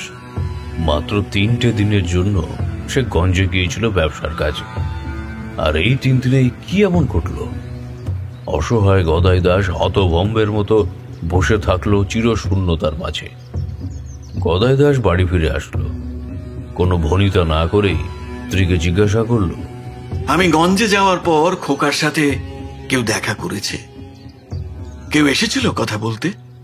বাড়িতে কেউ এসেছিল? একে তো গদাই দাসের বাড়ি ফিরতেও আরো দেরি, তার উপর সময়ের আগেই স্বামীকে এমন ঝড়ের গতিতে ভেতরে ঢুকতে দেখে সেখানে অবাকই হলো। লোক কই না তো? সর্বনাশ হয়ে গেছে, সর্বনাশ হয়ে গেছে বউ, সর্বনাশ হয়ে গেছে। ওই দরজা কেউ খুলে ফেলেছে। স্বামীর কথা শুনে মহিলা কাটা গাছের মতো ধড়াস করে বসে পড়ল। গদাই দাসের বলা কথার অর্থ বুঝতে দাজমার সময় লাগলো না একটু। একটা অজানা ভয় সে ডুকরে কেঁদে উঠল, বলল, খুলে ফেলেছে? কি বলছো তুমি? শিবু কোথায়? বাইরে খেলছে বউ, চলো চলো দেখবে। গদাই স্ত্রীকে নিয়ে বাইরে বেরিয়ে আসলো। শিবু তখনই একইভাবে ছায়ার খেলায় মগ্ন। দেখে মনে হচ্ছে ইহ জগতে তার আর কোনো মনোযোগ নেই। তার সবটুকু ধ্যান, সবটুকু মনোযোগ তারই সামনে, তারই হাতের ইশারায় দুলতে থাকা ছায়ার উপরে রয়েছে। ছেলের এমন কাণ্ড দেখে কয়েক সেকেন্ডের জন্য পাথরের মূর্তির মতো দাঁড়িয়ে থাকলো দাজমা। তারপর ছুটে গেল ছেলের দিকে, দৌড়ে গিয়ে ছেলেকে বুকের মধ্যে জাপটে ধরে কেঁদেই ফেলল।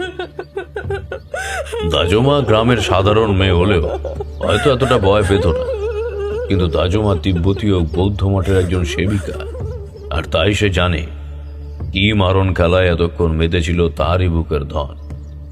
গদাই দাস কিন্তু কিছুই বলল না, করলও না। বারান্দাতেই বসে থাকলো 8:30 বেলা। সবকিছুই যেন এলোমেলো হয়ে যাচ্ছে। এটা কিভাবে সম্ভব? কে করলো তার এমন বড় ক্ষতি? কে ভাঙতে চাইছে তার সোনার সংসার? সেই শুরু। দিনে দিনে বদলে যেতে লাগলো শিবুর আচরণ। গদাই দাস সবসময় চোখে চোখে রাখছে ছেলেকে, এমনকি বসে থাকে ঘুমন্ত ছেলের মাথার পাশে। কিন্তু এত বড় পাহারার পরও শিবুর ভেতরে তন্ত্রের সুপ্ত চিহ্ন ক্রমেই আরো বেশি আকারে বিকশিত হতে লাগলো। শক্তিহীন নিঃস্ব গদাই দাস চোখের সামনে দেখতে লাগলো ছেলেটা দিনে দিনে বদলে যাওয়া। একদিন দুপুরবেলা গদাই দাস তখন বাড়িতে ছিল না। দাজমা ভেতরে বাড়িতে বসে কি একটা কাজ করছে। শিবু ঘুমাচ্ছে অঘরে। হঠাৎই দরজার বাইরে থেকে ডাক শুনে এগিয়ে গেল। তখনকার বাড়ির মহিলাদের সদর দরজা খুলে বাইরে যাওয়ার নিয়ম ছিল না। দাজমাও দরজা খুলল না, কিন্তু দরজার ফাঁকে চোখ রাখল। আর রাখতেই বাড়ির উঠোনে যাকে দাঁড়িয়ে থাকতে দেখল, তাদেরকে ভয়ে আতঙ্কে ছিটকে সরে আসলো কয়েক পা। মুখ দিয়ে বেরিয়ে আসলো একটা চাপা অস্পষ্ট আওয়াজ। নিমিষের মধ্যে পুরো শরীর ঘেমে উঠল তার। একটা ভয়, একটা আতঙ্ক চেপে ধরেছে পুরো শরীরটা। তার কারণ একটাই, বাইরের উঠোনে যে লোকটি দাঁড়িয়ে আছে তাকে দাজমা চেনে। শুধু চেনেই না, খুব ভালো করে জানেও। মনে মনে প্রমাদ গুনল দাজমা, যার জন্য তারা সেই তিব্বতের মঠ থেকে এত দূরে পালিয়ে এসেছে, সেই কিনা এখন দাঁড়িয়ে আছে তারই দরজার সামনে। শুধু দাঁড়িয়েই থাকেনি, ডেকেছে পরপর 2 বার, আর সেটাও তারই নাম ধরে। টলতে টলতে পিছনে সরে আসলো দাজমা। তারপর ধপ করে বসে পড়ল মাটিতেই। বাইরে থেকে আর কোনো ডাক ভেসে আসলো না। দাজমাও চায় না সে ডাক ভেসে আসুক। নাজমা, দরজা খোলো। কি হলো? খোলো দরজা। প্রথমবার কণ্ঠটা চিনতে না পারলেও এইবার পারল। না, অন্য কেউ নয়, এই গলার স্বর তার স্বামীর। উঠে গিয়ে আবারও দরজার ফাঁকে চোখ রাখলো দাজমা। না, ভুল শোনেনি। এইবার দরজার ওপাশে দাঁড়িয়ে আছে গদাই দাস। স্বামীকে দেখেই দরজা খুলে দিল। কয়েকবার হাঁক ডাকের পর দরজা খুলে গেল ঠিকই, কিন্তু গদাই দাস ভেতরে প্রবেশ করল না। তার দৃষ্টি এখন বারান্দার দিকে, আর সেই দিকে তাকিয়ে থাকতে থাকতেই চেহারায় নেমে এলো একটা কালো অন্ধকার। একটু আগেও কেউ একজন ছিল সেখানে, আর এখন সেই গন্ধই ভেসে বেড়াচ্ছে আশেপাশের বাতাসে। সেদিকে তাকিয়ে থাকতে থাকতেই ধরা ধরা কণ্ঠে বলল, চলে এসেছে। দাজমার মাথা নিচু, শরীরটা একটু বাদে বাদে কেঁপে উঠছে। গদাই দাস বুঝল দাজমা কাঁদছে, ফুঁপিয়ে ফুঁপিয়ে কাঁদছে। গদাই দাস স্ত্রীর দিকে কিছুক্ষণ তাকিয়ে থাকল, তারপর টলতে টলতে বসে পড়ল দরজার সামনে। গদাই দাস জানত এমন কিছু একটা ঘটবে, কারণ যে মায়াবেষ্টনী সে গোটা গায়ে ছড়িয়ে রেখেছে, সে বাঁধন ছুটেছে। নিজের গচ্ছিত সকল শক্তিরা আজ মুক্ত। যেখানে শক্তি নেই সেখানে লড়াই চলে কি করে? এ এক অসম লড়াই, যার ফলাফল কেবলই মৃত্যু।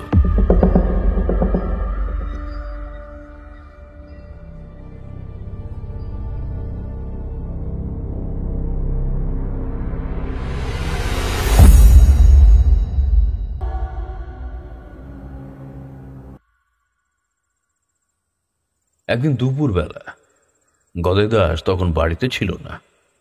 দাজমা ভেতরে বাড়িতে বসে কি একটা কাজ করছে। শিবু ঘুমাচ্ছে অঘরে। হঠাৎই দরজার বাইরে থেকে ডাক শুনে এগিয়ে গেল। তখনকার বাড়ির মহিলাদের সদর দরজা খুলে বাইরে যাওয়ার নিয়ম ছিল না। দাজমাও দরজা খুলল না, কিন্তু দরজার ফাঁকে চোখ রাখল। আর রাখতেই বাড়ির উঠোনে যাকে দাঁড়িয়ে থাকতে দেখল, তাদেরকে ভয়ে আতঙ্কে ছিটকে সরে আসলো কয়েক পা। মুখ দিয়ে বেরিয়ে আসলো একটা চাপা অস্পষ্ট আওয়াজ। নিমিষের মধ্যে পুরো শরীর ঘেমে উঠল তার। একটা ভয়, একটা আতঙ্ক চেপে ধরেছে পুরো শরীরটা। তার কারণ একটাই, বাইরের উঠোনে যে লোকটি দাঁড়িয়ে আছে তাকে দাজমা চেনে। শুধু চেনেই না, খুব ভালো করে জানেও। মনে মনে প্রমাদ গুনল দাজমা, যার জন্য তারা সেই তিব্বতের মঠ থেকে এত দূরে পালিয়ে এসেছে, সেই কিনা এখন দাঁড়িয়ে আছে তারই দরজার সামনে। শুধু দাঁড়িয়েই থাকেনি, ডেকেছে পরপর দুবার, আর সেটাও তারই নাম ধরে। টলতে টলতে পিছনে সরে আসলো দাজমা, তারপর ধপ করে বসে পড়ল মাটিতেই। বাইরে থেকে আর কোনো ডাক ভেসে আসলো না। দাজমাও চায় না সে ডাক ভেসে আসুক। নাজমা, দরজা খোলো। কি হলো? খোলো দরজা।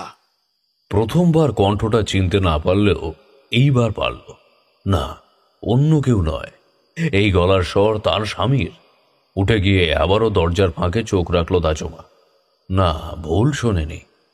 এইবার দরজার ওপাশে দাঁড়িয়ে আছে গদাই দাস। স্বামীকে দেখেই দরজা খুলে দিল। কয়েকবার হাঁক ডাকের পর দরজা খুলে গেল ঠিকই, কিন্তু গদাই দাস ভেতরে প্রবেশ করল না। তার দৃষ্টি এখন বারান্দার দিকে, আর সেই দিকে তাকিয়ে থাকতে থাকতেই চেহারায় নেমে এলো একটা কালো অন্ধকার। একটু আগেও কেউ একজন ছিল সেখানে, আর এখন সেই গন্ধই ভেসে বেড়াচ্ছে আশেপাশের বাতাসে। সেদিকে তাকিয়ে থাকতে থাকতেই ধরা ধরা কণ্ঠে বলল, চলে এসেছে। দাজমার মাথা নিচু, শরীরটা একটু বাদে বাদে কেঁপে উঠছে। গদাই দাস বুঝল দাজমা কাঁদছে, ফুঁপিয়ে ফুঁপিয়ে কাঁদছে। গদাই দাস স্ত্রীর দিকে কিছুক্ষণ তাকিয়ে থাকল, তারপর টলতে টলতে বসে পড়ল দরজার সামনে। গদাই দাস জানত এমন কিছু একটা ঘটবে, কারণ যে মায়াবেষ্টনী সে গোটা গায়ে ছড়িয়ে রেখেছে, সে বাঁধন ছুটেছে। নিজের গচ্ছিত সকল শক্তিরা আজ মুক্ত। যেখানে শক্তি নেই সেখানে লড়াই চলে কি করে? এ এক অসম লড়াই, যার ফলাফল কেবলই মৃত্যু। এতক্ষণ তাজমা দাঁড়িয়েই ছিল। যে সুখের জন্য সে ত্যাগ করেছে নিজের 26টা বছর, শুধু এটা ভেবে যে মানুষটার কাছে সে ভালো থাকবে। দাজমার দেখা পাওয়ার ক্ষমতা গদাই দাসের ছিল না, কখনোই যদি না দাজমা নিজে ধরা না দিত। চিরকুমারী থেকে গুরুর সেবায় নিজেকে উৎসর্গ করা দাজমার মনেও যে ভালোবাসা আসবে, প্রেম আসবে, তা সে নিজেও জানত না। কিন্তু আসলো, আর সেটাও এমন একজনের জন্য যাকে পাওয়া প্রায় অসম্ভব। দাজমা নিজের স্বার্থে সব ত্যাগ করতে পারে, এ সত্য, কিন্তু ওই মানুষটাও যে তাই করবে তার নিশ্চয়তা কি? আর তাই দাজমা প্রথমবারের মতো করল নিজের শক্তির অপব্যয়। যে গুরুর দীক্ষায় গদাই দাস হয়ে উঠেছিল অসীম শক্তির অধিকারী, সেই গুরুর দীক্ষায় প্রায় 15 বছর আগেই দাজমা সাধনা পূর্ণ করেছে। মায়ের জালে বাঁধল গদাইকে। গদাইয়ের সকল চিন্তা চেতনা চালনা করতে লাগলো নিজেরই ইচ্ছে মতো। আর এই বুদ্ধাতেই সিদ্ধহস্ত দাজমা। গুরু বুঝলেন, দেখলেন, ভাবলেন। দাজমার মাথা নিচু, কিন্তু ভয় নয়, গুরুর প্রতি সম্মানে। মাথা নিচু হলেও দাজমা যে তার নিজের কাছে দৃঢ় প্রতিজ্ঞ, সেটা তিনি বুঝলেন। বললেন, তুমি যা করছো বেটি, তা কেবল সর্বনাশী ডেকে আনতে পারে। এই কাজ তুমি করো না, ছেড়ে দাও।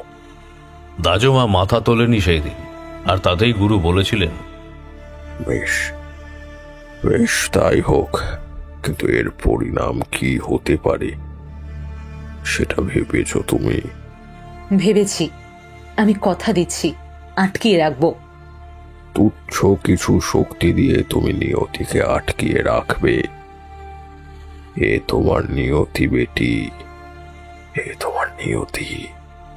আমি মানি না এমন নিয়তি। আমারও মন আছে, আমিও স্বপ্ন দেখি, আর সেই স্বপ্ন পূরণে আমি সব করব। ঠিক আছে বেটি, কিন্তু মনে রেখো, এ তুমি ভুল করলে। এ তোমার নিয়তির লিখন। কথাটা শুনে মাথা তুলে তাকিয়েছিল দাজমা। চোয়াল শক্ত হয়ে এসেছিল। বলেছিল, আর সেই নিয়তিকে যদি পাল্টে দিই? মনে মনে প্রমাদ গুনেছিলেন গুরুদেব। দাজমাকে তিনি নিজে হাতে তৈরি করেছেন, আর তাই গুরুর নিংমা জানেন এর ফলে ঠিক কি অঘটন ঘটতে পারে। ছিন্ন হয়ে যাবে অন্তর্লোকের পর্দা। আর যদি একবার সেটা হয়, তাহলে এতদিন ধরে রিপুর যে জাল ইহলোকে বিরাজ করছে তা ধসে পড়বে মুহূর্তের মধ্যে। ভালো মন্দ মিলে একাকার হয়ে যাবে। মানুষের মাঝে ছড়িয়ে পড়বে অরাজকতা।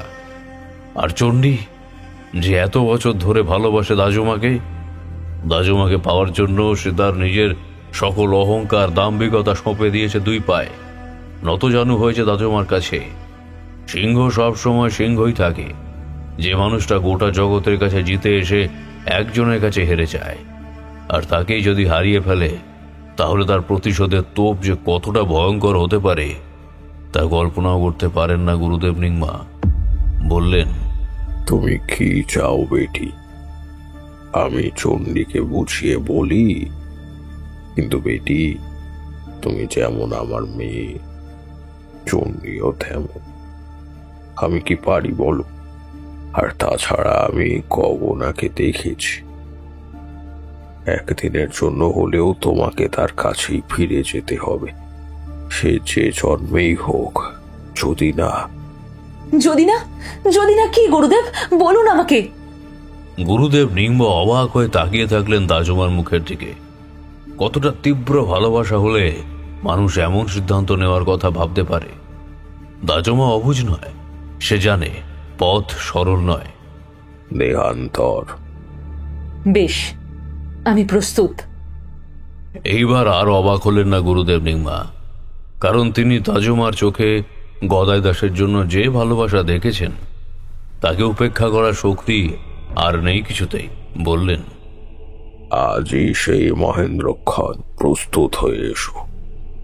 সেই রাতেই নিজের আত্মবলি দিয়েছিল দাজমা নিজেরই হাতে। কিন্তু এত কিছু যে ঘটল তার কিছুই জানতে পারল না গদাই দাস। জেনেছিল পরে। দাজমাই বলেছিল, স্বামীর কাছে স্বীকার করেছিল নিজের অপরাধ। গদাই দাস শুনেছিল কিন্তু কিছুই বলেনি। কি বা বলবে? দেরি হয়ে গিয়েছে যে অনেক, কেটে গিয়েছে অনেকগুলো বছর। আর সবচাইতে বড় কথা, সেও কি ভালোবাসে দাজুমাকে? যে ত্যাগ দাজুমা স্বীকার করেছে, তার বিনিময়ে ভালোবাসাটুকুই তো মেয়েটা চায়। ভালোবাসে গদাই দাস, আঁকড়ে ধরে রেখেছে এত বছর নিজের সবকিছু হারিয়ে নিঃস্ব হওয়া দাজুমাকে। চোখের আড়াল হলেও মনের আড়াল করেন।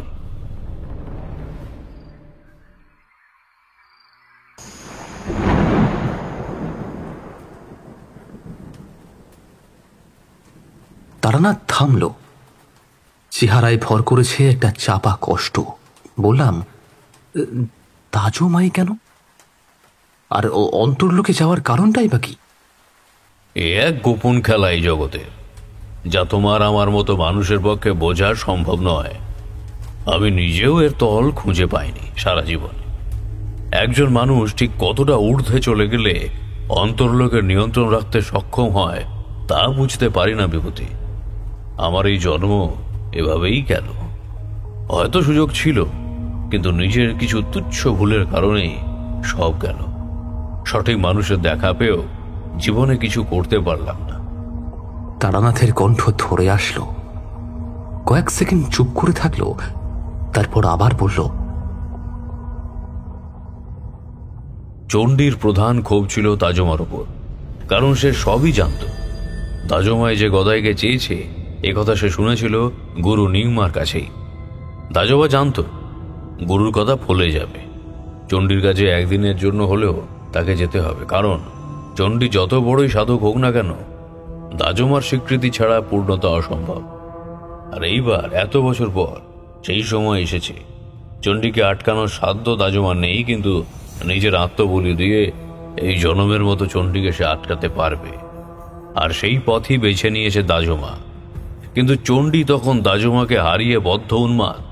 সে জানে এই জনমে তার আর সিদ্ধি মিলবে না, আর তাই অপেক্ষা করার থেকে উত্তম মনে করল একই পথ অবলম্বন করা। আর তাতেই ঘটল বিপত্তি। মানুষের সাথে মানুষের লড়াই চলে, কিন্তু আত্মার সাথে আত্মার লড়াই যে করেই হোক তাকে আটকাতে হবে। আর তাই শেষবারের মতো সাধনায় বসেছিল গদাই দাস। তৈরি হলো বলয় চক্র। আর সেই বলয় তৈরি করছে স্বয়ং গদাই দাস। সেই বলয় ভাঙার ক্ষমতা নেই সদ্য দেহ থেকে মুক্তি পাওয়া দুর্বল আত্মার। একজনের উপর আরেকজনের তীব্র আক্রোশ মেটে কেবল আত্মার সেবায়। আর সেই আত্মার একমাত্র সেবক গদাই দাস নিজে। আর সেই কাজেই বিঘ্ন ঘটিয়েছে আমার হট্টগোল। মন্ত্র বলে ঘুমিয়ে রাখা আত্মার ঘুম ভেঙেছে। আর এই ঘুম ভাঙার অর্থ কি সেটা আমি জানি। সেই সময় আমি তারই কিছুটা হলেও উপলব্ধি করেছিলাম। মাটি কেঁপে উঠল থরথর করে। মুহূর্তের মধ্যে অশান্ত হয়ে উঠেছিল পরিবেশ। যুদ্ধ শুরু হয়ে গিয়েছে। ক্ষুধিত আত্মারা আবারও জেগে উঠেছে। এদের থামানোর উপায় আমার জানা নেই। আমার খুব খারাপ লাগতে শুরু করলো। কেবলমাত্র আমার ভুলের কারণে আবারও টান পড়েছে অন্তর্লোকে। অশান্ত হয়ে উঠেছে পরিবেশ। গতবার শুধু দাজমাতেই তুষ্ট থাকলেও এইবারের ক্ষোভ গোটা বিশ্বজগতের উপর। ভালোবাসা থেকে যে ঘৃণা সৃষ্টি হয় তা বড়ই ভয়ঙ্কর। জেগে উঠেছে চণ্ডী। খুঁজে বেরুবার পথ। চণ্ডীর জন্য কাজটা কঠিন নয়। আর তাই তার আগেই আটকাতে হবে সেই বন্দি আত্মাকে, যে আত্মা নিজের ইচ্ছাতেই ধরা দিয়েছিল দাজমার মায়াজালে। বললাম, তবে কি আমার জন্যই? না না তারানাথ, তেমনটা নয়। এ বিধির লিখন। আমরা সেই নিয়মকে লঙ্ঘন করেছি নিজেদের ভোগ আর সুখের জন্য। গুরুদেব আমাদের এই বিপদেরই সতর্ক বার্তা শুনিয়েছিলেন। শিবুর বয়স এখন 40, আর কয়েকটা দিনের অপেক্ষা। সামনেই আসছে ঘোর অমাবস্যা। ওর 25 বছর বয়স হলেই এই জাল ছিন্ন হতো আপনা আপনি। এখন কি কোনো উপায় নেই? আছে, উপায় আছে। কি সেই উপায়? গদাই দাস কিছুক্ষণ চুপ করে থাকলো, তারপরে বলল, আমি গদাই দাস, জাতীয় ব্রাহ্মণ নয়। বাবা সারা জীবন মুচির কাজ করেছে। জীবনের শেষ দিনেও বাবা ব্যাগ নিয়ে ফিরছিল গঞ্জ থেকে। ঘোর বর্ষার সেই রাত। বাজ পড়ল শরীরে, দেহ পুড়ে ভৎস হয়ে গেল। চিতায় তুলে আর কাজ নেই, গায়ের লোক শ্মশানেই পুঁতে দিল। তখন আমার বয়স কত, ওই 6 কি 7। এরপর থেকে শ্মশানেই কাটতে লাগলো আমার দিন রাত। বাবা আমাকে প্রচন্ড ভালোবাসতো, টানতো, বলতো পাশে বসে থাকতে। আমি বুঝতে পারতাম। একদিন সেই শ্মশানেই প্রথম দেখা গরুর সাথে। তারপর আমার সাধনার জীবন শুরু। জীবনে অনেক চড়াই উতরাই পার করেছি। দাজমাকে পেয়ে আমার জীবন হয়েছিল পরিপূর্ণ। এরপর শিবুর জন্ম। সব মিলিয়ে একটা আলাদা জীবনের স্বাদ। যদিও আমি জানতাম শেষটায় গুরুর কথাই ফলে যাবে, আর তাই সব সময় তৈরি থেকেছি। কিন্তু আপনার শক্তি তো নেই বললেন, তাহলে কিভাবে লড়বেন? তুমি লড়বে। চমকে উঠলাম আমি, কিন্তু তাই বা হয় কি করে? তুমিই লড়বে আমার হয়ে। দীর্ঘদিন সাধনা থেকে দূরে থাকার জন্য আমার সকল উদ্দীপনা দুর্বল হয়ে উঠেছে। তাই আমি যা করতে পারবো না তা তুমি পারবে। এরই মধ্যে আমার শক্তির সবটা তোমাকে দান করেছি, আর সেই কারণেই তো তোমাকে নিয়ে গিয়েছিলাম সেখানে। আমি অবাক হয়ে তাকিয়ে থাকলাম লোকটির মুখের দিকে। কত বয়স হবে গদাই দাসের? 40 কি 45? কিন্তু এতক্ষণে হিসাব করে দেখলাম গদাই দাসের বয়স তার দ্বিগুণ। কোনো এক অজানা কারণে দেহের ভাঙন রোধ করতে সক্ষম হয়েছে মানুষটা। আমি কি পারবো? পারবে, পারবে, নিশ্চয়ই পারবে। আর পারবে বলেই তো তোমাকে আমার সাথে নিয়ে আসলাম। আমি চুপ করে বসে থাকলাম, কারণ প্রথম দেখাতেই লোকটির অমন তীক্ষ্ণ তীব্র দৃষ্টি আমাকে জানান দিচ্ছিল লোকটি কিছু একটা খুঁটিয়ে খুঁটিয়ে দেখছে আমার মধ্যে। আবার বলল, 2 দিন পর অমাবস্যা। যদি কিছু মনে না করেন তাহলে একটা কথা জিজ্ঞাসা করি। হ্যাঁ, বলো। এর শেষ পরিণাম কি? গদাই দাস চোখ তুলে তাকালো। লণ্ঠনের আলোতেই দেখলাম তার ঠোঁটের কোণে ধীরে ধীরে ফুটে উঠছে একটি হাসির রেখা। মৃত্যু। মৃত্যু? গল্পের মাঝখানেই হঠাৎ চমকে উঠলাম, কারণ এইবারে প্রশ্নটা ভেসে আসছে আমার ঠিক পাশ থেকে। তারানাথ স্বভাববশতই একটু রাগ করলো, বলল, মৃত্যু। কিন্তু এটা ঝোলায় ঢুকলো না। একজন মানুষ জানে যে এই কাজটা করতে গেলে তার মৃত্যু ঘটবে, তবুও সে এই কাজটা করবে কেন? এ কিন্তু বিশ্বাস হলো না। কি বলো হে বিভূতি? কিশোরীর কথা শুনে মনে মনে প্রমাদ গুনলাম। ভয়ে ভয়ে তাকালাম তারানাথের মুখের দিকে। তারানাথের চোয়াল শক্ত, তার রাগে জ্বলতে থাকা চোখের দৃষ্টি আমার বন্ধু কিশোরী সেনের দিকে নিবদ্ধ। ধর থাকলো তোমার গল্প। আরে ঠাকুরমশাই, কি করছেন? আপনি তো জানেন, ওর কথা ছাড়ুন তো, আপনি বলুন। যত সব নাস্তিকের দল, তোমাদের কাছে মিথ্যা বলতে যাব কেন? তোমরা কি আমাকে পয়সা দেবে? আমি তারানাথ জ্যোতির্বিনোদ, বুঝি শুধু পয়সা। রাগ করবেন না ঠাকুরমশাই, ও একটু এমনই। নিন নিন নিন, শুরু করুন। এই নিন, একটা সিগারেট ধরান। এইবারে তারানাথ খানিকটা শান্ত হলো। একটা সিগারেট এগিয়ে দিয়ে বললাম, নিন ঠাকুরমশাই, ধরান। সিগারেটে অগ্নিসংযোগ ঘটালো।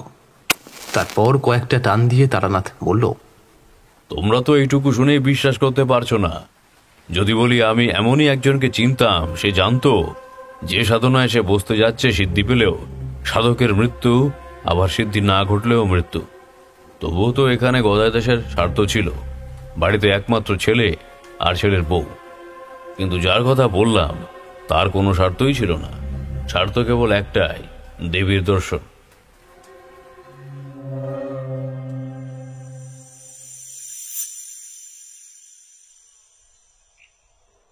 পরের দিন সকালে ঘুম ভাঙতে বেশ বেলা হলো। চাকর বিনোদ জল খাওয়া রেখে দিয়েছে, এইবার স্নানের জায়গায় দেখিয়ে দিল। ঠান্ডা জলে স্নান সেরে খেতে বসলাম। চিড়ে গুড় 2 পদের মিষ্টি আর সাথে খাঁটি দই। খাওয়ার পরে 1 ঘটি দুধ খেয়ে শরীরটা আবারও বিছানায় এলিয়ে দিতে যাব, এমন সময় দরজার কাছে একজন যুবক ইতস্ততভাবে দাঁড়িয়ে থাকতে দেখলাম। বয়স আমার থেকে 6-7 বছরের বড়। যুবকটি কখন এসে জানি না। কিছু বলবে? সে কোনো উত্তর দিল না। তার বদলে ভেতরে আসলো, তারপর বসলো আমার পাশে। প্রশ্ন করলাম, তুমি কি গদাইবাবুর ছেলে? আগে হ্যাঁ, বাবা তোমার কথা বলছিল, তাই দেখা করতে আসলাম। দেখা করে কি বুঝলে? তোমার বয়স তো অনেক কম, আমিও ছোট। আর কি বুঝলে? তুমি পারবে না, মারা পড়বে, চলে যাও এখান থেকে। এই লড়াই আমার এই জনমের শেষ লড়াই, চলে যাও এখান থেকে। চমকে উঠলাম। কথা শিবু বলল ঠিকই, কিন্তু কণ্ঠটা তার নয়। এ কণ্ঠ আমি চিনি না, শুনিনি কখনো। এমন সেই বাজকাই কণ্ঠ, মনে হলো যেন মেঘের গর্জন। কি হলো? হ্যাঁ, না কিছু না। কি যেন বলছিলে তুমি? বলছিলাম যে এত কম বয়সে এই পথে কেন? বললাম, বেশ কিছুক্ষণ কথা চলল। আমি নিজের কথা বললাম, শিবু বলল ওর কথা। ছেলে হিসেবে খাঁটি রত্নটিকেই পেয়েছে গদাই দাস। যেমন অমায়িক ব্যবহার, তেমনই মশুকে। কিন্তু এত কিছুর পরও একটা কথা কিছুতেই যাচ্ছে না মাথা থেকে, আর সেটা হলো, তখন যে কষ্টটা আমি শুনলাম, ওটা কি তবে ভুল শুনলাম? মনটা কেমন খচখচ করতে লাগলো। কেন জানি না মনে হচ্ছে কিছু একটা ঘটছে, আর যা ঘটছে সেটা মোটেও ভালো কিছু নয়। দুপুরের খাবারটা নিয়ে আসলো শিবু নিচে। যদিও আমরা সমবয়সী, তবুও এরই মধ্যে বেশ একটা আন্তরিকতা তৈরি হয়েছে। খাওয়া দাওয়া করে শুয়ে আছি, হয়তো একটু ঘুম ঘুমও পেয়েছিল। হঠাৎই আমি অনুভব করলাম আমাদের বিছানার নিচের মাটিটা কেমন যেন কাঁপছে। ভূমিকম্প কি? না, তা তো নয়। যদি ভূমিকম্পই হবে, তাহলে টেবিলের উপরে রাখা কাঁচের গেলাসটা নড়ছে না কেন? নড়ছে কেন তক্তপোষের পায়ার নিচটা? মনে হচ্ছে কেউ মাটির নিচ থেকে 4টে খুঁটি দিয়ে ধাক্কা দিচ্ছে বারবার, আর সেই ধাক্কাতেই মৃদু কাঁপছে পুরো বিছানা। শুয়েই থাকলাম।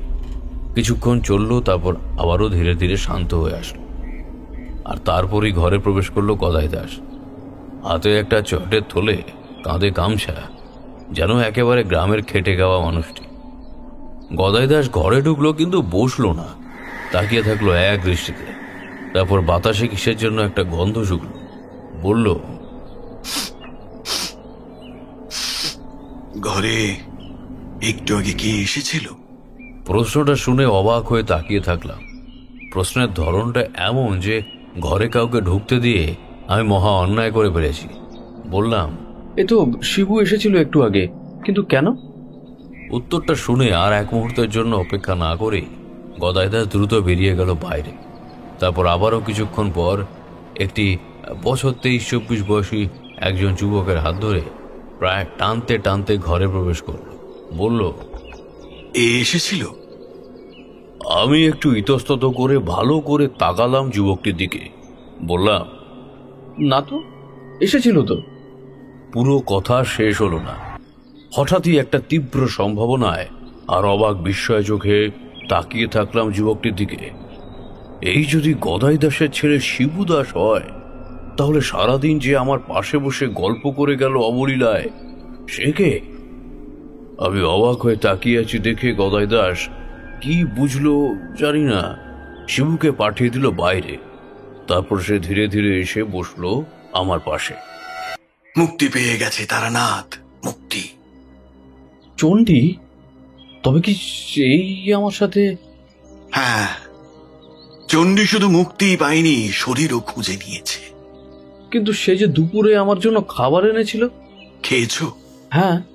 কথাটা শুনে গদাই দাসের চেহারা গম্ভীর হয়ে উঠল।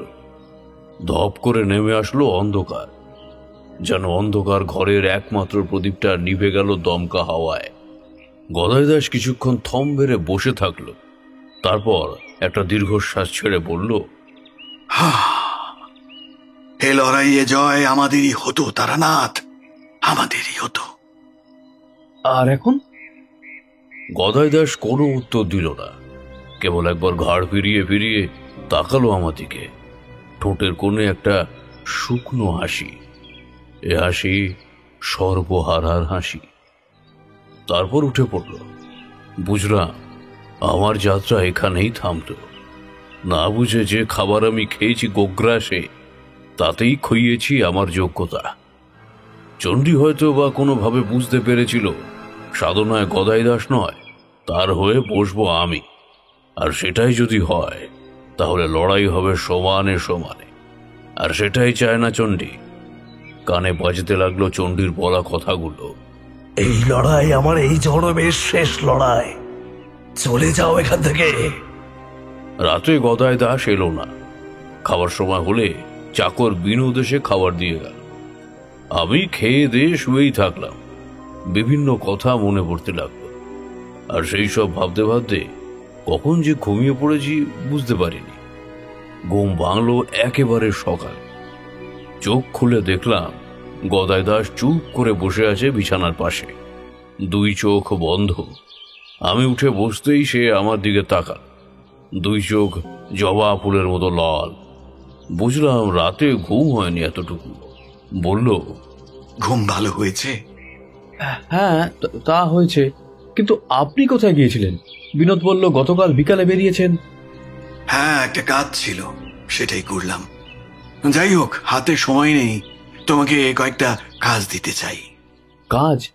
হ্যাঁ, গুরুত্বপূর্ণ কাজ। চণ্ডী যে তোমাকে তার শত্রু হিসেবে এখনো ভাবেনি, তার প্রমাণ তোমার এখনো অক্ষত থাকা। সে চাইলেই তোমার যে কোনো ক্ষতি করতে পারত, এই ক্ষমতা তার আছে, কিন্তু সে কেবল তোমাকে এই সাধনা থেকে দূরে রাখতে চেয়েছে। কিছুটা বুঝতে পেরেছি। আর তাই তুমিই হবে আমার তুরুপের সেই তাস। শোনো, কয়েকটা কথা শিখিয়ে দিই, মন দিয়ে শোনো, মুখস্থ করে নাও। মনে রাখবে তারানাথ, তোমার মুখে যতক্ষণ উচ্চারিত হবে এই মন্ত্র, ততক্ষণ কোনো অপশক্তি আমার কোনো ক্ষতি করতে পারবে না। কি, পারবে তো? পারবো, কিন্তু আমি তো। চণ্ডী শুধু তোমাকে সাধনায় বসা থেকে আটকাতে পেরেছে, বীজ মন্ত্র ধারণে নয়। তুমি আমার সকল শক্তি নিয়ে বসে থাকবে এইখানে। আর আপনি? আমি আসনে বসবো শক্তিহীন ভাবে। আমার সকল শক্তি, সকল ক্ষমতা আমি তোমাকে দিয়ে যাব। কি, পারবে না? পারবো। ঠিক আছে, প্রস্তুত থেকো। সময় হলেই আমি আবার আসবো। দরজা বন্ধ করে দিও। আমি বেরিয়ে যাওয়ার পর আর খুলবে না। আমি এসে ডাকলেও নয়, আমি যখন আসবো তখন দরজা খুলেই আসবো। বুঝতে পেরেছো? এতক্ষণ মনে ছিল না, কিন্তু এইবার গদাই দাসের শেষ কথাটা শুনে তাকালাম দরজার দিকে। এখন দরজার পাল্লা হাট করে খোলা, কিন্তু আমার স্পষ্ট মনে আছে আমি শোয়ার আগে দরজা ভেতর থেকে আটকে দিয়েছিলাম, যার ফলে বাইরের কারোর পক্ষে ভেতরে প্রবেশ করা অসম্ভব। এসো, দরজাটা লাগিয়ে দাও। আর হ্যাঁ, উপসী এই কাজের প্রথম শর্ত। গদাই দাস চলে গেল। আমি দরজা বন্ধ করে দিয়ে আবারও এসে বসলাম বিছানায়, তারপর শুয়ে পড়লাম। সারাটা দিন আমাকে এখানেই কাটাতে হবে। সাধারণত এমন পরিস্থিতিতে ভেঙে যাওয়া ঘুম আর সহজে ফিরে আসে না, কিন্তু আমার ক্ষেত্রে হলো সম্পূর্ণ উল্টো। শুয়ে থাকতে থাকতে কখন যে ঘুমিয়ে পড়েছি আবার জানি না। ঘুম ভাঙল দরজায় কড়া নাড়বার শব্দে। শুধু কড়া নাড়ার শব্দই নয়, সেই সাথে একটা কণ্ঠস্বর। দরজাটা খুলে দাও তারানাথ, দরজাটা খুলে দাও। চোখ বন্ধ করেই শুনলাম সেই কণ্ঠস্বর। এই কণ্ঠস্বরের মালিক যদিও গদাই দেশের ছেলে শিবু, কিন্তু দেহ আর আত্মার মালিকও যে শিবুই তার নিশ্চয়তা কি? আর তাছাড়াও আর যেখানে গদাই দাস নিজের মুখে বলেছে সে আসলেও যেন দরজা না খুলি, অর্থাৎ সে জানে চণ্ডী আসবে, বহু রূপে বহু সাজে আসবে, কারণ গতবার যে ভুলটা সে করেছে সেটারই মাসুল দিতে। দুপুর নাগাদ আসলো বাড়ির চাকর বিনোদ। প্রথমে বেশ কয়েকবার দরজায় ডাকাডাকি করলো, তারপর আসলো ঘরের জানালায়। জানালা দিয়ে উঁকি মেরে দেখলাম দুপুরের খাবার হাতে দাঁড়িয়ে আছে বিনোদ। দরজা খোলা তো দূর, কোনো কথাও বলছি না থেকে সে চলে গেল। আমি আবারও শুয়ে পড়লাম বিছানায়। অপেক্ষার প্রহর কাটতে বড় সময় লাগে বিভূতি। একটা দিনকে আমার মনে হতে লাগলো একটা যুগ। কতক্ষণই বা এমন মুখ বুজে বসে থাকা যায়? তারপর পেটের শেষবার খাবার পড়েছে গতকাল রাতে। এরপর খাবার তো দূর, এক ফোঁটা জলও দেওয়া হয়নি গলায়। চোখ বন্ধ করে শুয়ে আছি, খানিকটা তন্দ্রার ভাবও এসেছে। এমন সময় অনুভব করলাম ঘরের ভেতরে এখন আর আমি একা নই। এইমাত্র নিঃশব্দে বন্ধ দরজাকে তোয়াক্কা না করে ভেতরে ঢুকেছে একজন মানুষ, বসেছে ঠিক আমার মাথার কাছে। চোখ খুললাম না, প্রাণ মনে নিজের নিঃশ্বাস চেপে শুয়ে থাকলাম। ওঠো, হাতে আর বেশি সময় নেই। চমকে উঠলাম। চোখ খুলে তাকাতেই আমি অবাক হয়ে তাকিয়ে দেখলাম এরই মধ্যে ঘরের ভেতরে জমতে শুরু করেছে চাপ চাপ অন্ধকার, আর সেই অন্ধকারেই বসে আছে একটা মানুষ, গদাই দাস। গদাই দাস নিজেই লণ্ঠনটা জ্বালিয়ে দিল, আর তাতেই ঘরের ভেতর থেকে জমাট বাঁধা অন্ধকার খানিকটা পাতলা হয়ে আসলো। আর সেই পাতলা আলোতেই দেখলাম গদাই দাসকে। আর দেখেই অবাক আর বিস্ময়ে আমার দুটো চোখের মনি স্থির হয়ে গেল। মানুষটা যেন এই একদিনেই অর্ধেক হয়ে গিয়েছে। চেহারার উজ্জ্বলতা হারিয়ে হয়ে উঠেছে কালচে। স্তম্ভিত হয়ে দেখলাম আমার সামনে বসে আছে একটা মৃতপ্রায় মানুষ। আর সবচাইতে বড় কথা হলো এই শরীরটা কেমন যেন ফ্যাকাশে, রক্তহীন। লণ্ঠনের আলো যেন শরীরের এপার ওপার ভেদ করে চলে যাচ্ছে। তোমাকে কয়েকটা কথা শিখিয়ে দিই, মনে রাখবে তারানাথ, তোমার কণ্ঠে যতক্ষণ থাকবে এই বীজ মন্ত্র, ততক্ষণ কোনো অপশক্তি আমার কোনো ক্ষতি করতে পারবে না। আর তাই চোখের সামনে হয়তো অনেক কিছুই দেখবে, শুনবে, উপলব্ধি করবে। তোমার বয়স কম, কিন্তু আমি জানি তুমি সাহসী। সহজে তোমার মুখ থেকে বীজ মন্ত্র ছিনিয়ে নিতে কেউ পারবে না। কিন্তু কিন্তু কি? না না, কিছু না, শোনো। বলেই গদাই দাস আমাকে কয়েকটা কথা শিখিয়ে দিল। যদিও সেটা তোমাদের বলছি না, বীজ মন্ত্রই আসল কিনা। কয়েকবার ভালো করে শিখিয়ে দিয়ে আমার থেকে শুনে অবশেষে নিশ্চিন্ত হল। তারপর উঠে পড়ল। আমার মনে হলো এইমাত্র আমার পাশ থেকে যে লোকটি উঠে গিয়ে দরজা খুলে বেরিয়ে গেল বাইরে, তার দেহ ধীরে ধীরে মিলিয়ে যাচ্ছে বাতাসে, ক্ষয়ে যাচ্ছে, উবে যাচ্ছে।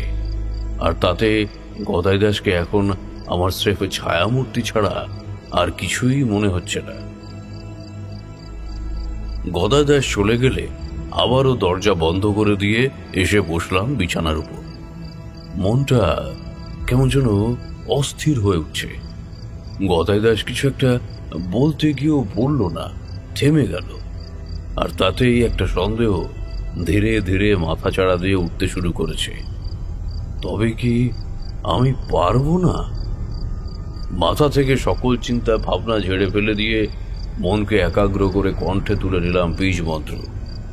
বারবার কণ্ঠে উচ্চারিত হতে লাগলো 4টে শব্দ। আমি জানি না গদাই দাস এখন কি করছে, শুধু এইটুকু জানি আমাকে যে দায়িত্বটা সে দিয়েছে সেটা পালন করে যেতে হবে ততক্ষণ পর্যন্ত যতক্ষণ এই দেহে প্রাণ আছে। আমার কণ্ঠে উচ্চারিত হচ্ছে বীজ মন্ত্র। হঠাৎই একটা মৃদু কম্পনে খানিকটা নড়ে উঠলাম। চোখ খুলে দেখলাম টেবিলের উপর রাখা লণ্ঠনটা কাঁপছে থরথর করে। আবারও বন্ধ করে নিলাম 2 চোখ। আরও বেশ কিছুক্ষণ কাটল। গদাই দাস কোথায় আমি জানি না। সে কিভাবেই বা আটকাবে সেই প্রতীয়মান বিভীষিকাকে, সেটাও জানা হলো না। চারপাশের পরিবেশ শান্ত, একটা ঝিঝি পোকার ডাক অবধি আসছে না কানে। পাখিরা সব চুপ, কেবল আমারই কণ্ঠের ধ্বনি বারবার ঘরের 4 দেওয়ালে প্রতিধ্বনিত হয়ে ফিরে আসছে আমারই দিকে। এছাড়া বিশ্ব চরাচরে আর কোনো শব্দ নেই, ঠিক যেমন ছিল না অন্তর্লোকে। চারপাশের পরিবেশ যখন এমন, ঠিক তখনই রাতের সকল নিস্তব্ধতাকে কাঁচের টুকরোর মতো ভেঙে চুরে দূর থেকে ভেসে আসলো এক কান ফাটানো হুঙ্কার। যেটা কত দূর থেকে ভেসে এসেছে আমি জানি না, কিন্তু আমি অনুভব করলাম সেই আকাশ বাতাস বিদীর্ণ করা হুঙ্কারে থরথর করে কেঁপে উঠল জমি। আর সেটা এত দূর থেকেও আমি অনুভব করতে পারলাম স্পষ্ট। মন্ত্রের গতি আরো বাড়ল, আর সেই সাথে ক্রমেই ভারী হয়ে আসলো ঘরের বদ্ধ বাতাস। আর সেই সাথে আর একটা অদ্ভুত ঘটনা ঘটল। আমি দেখলাম সময় যতই এগিয়ে যাচ্ছে মন্ত্রের গতি তত বাড়ছে। তারই সাথে পাল্লা দিয়ে বন্ধ চোখের পাতায় খুলে যাচ্ছে একটা আলাদা জগৎ। কতগুলো অবধি দেখতে পাচ্ছি, খুলে যাচ্ছে দিব্য দৃষ্টি। আর সেই চোখের সামনে স্পষ্ট হয়ে উঠছে একটা মানুষের অবয়ব। লোকটি এক অদ্ভুত ভঙ্গিমায় বসে আছে, দুই চোখ বন্ধ, ঠোঁট কাঁপছে, আর সেই সাথে কাঁপছে সামনের দাউ দাউ করে জ্বলতে থাকা ধনির আগুন। গদাই দাস, কিন্তু এ কি? ওটা কি? গদাই দাসের ঠিক পিছনে দাঁড়িয়ে আছে মানুষ। মনে মনে প্রমাদ গুনলাম, প্রাণপণে ভাবলাম, চিৎকার করে বলি, গদাই বাবু, ওই যে পিছনে তাকান, সে এসেছে, সাবধান হন। কিন্তু বলতে পারলাম না।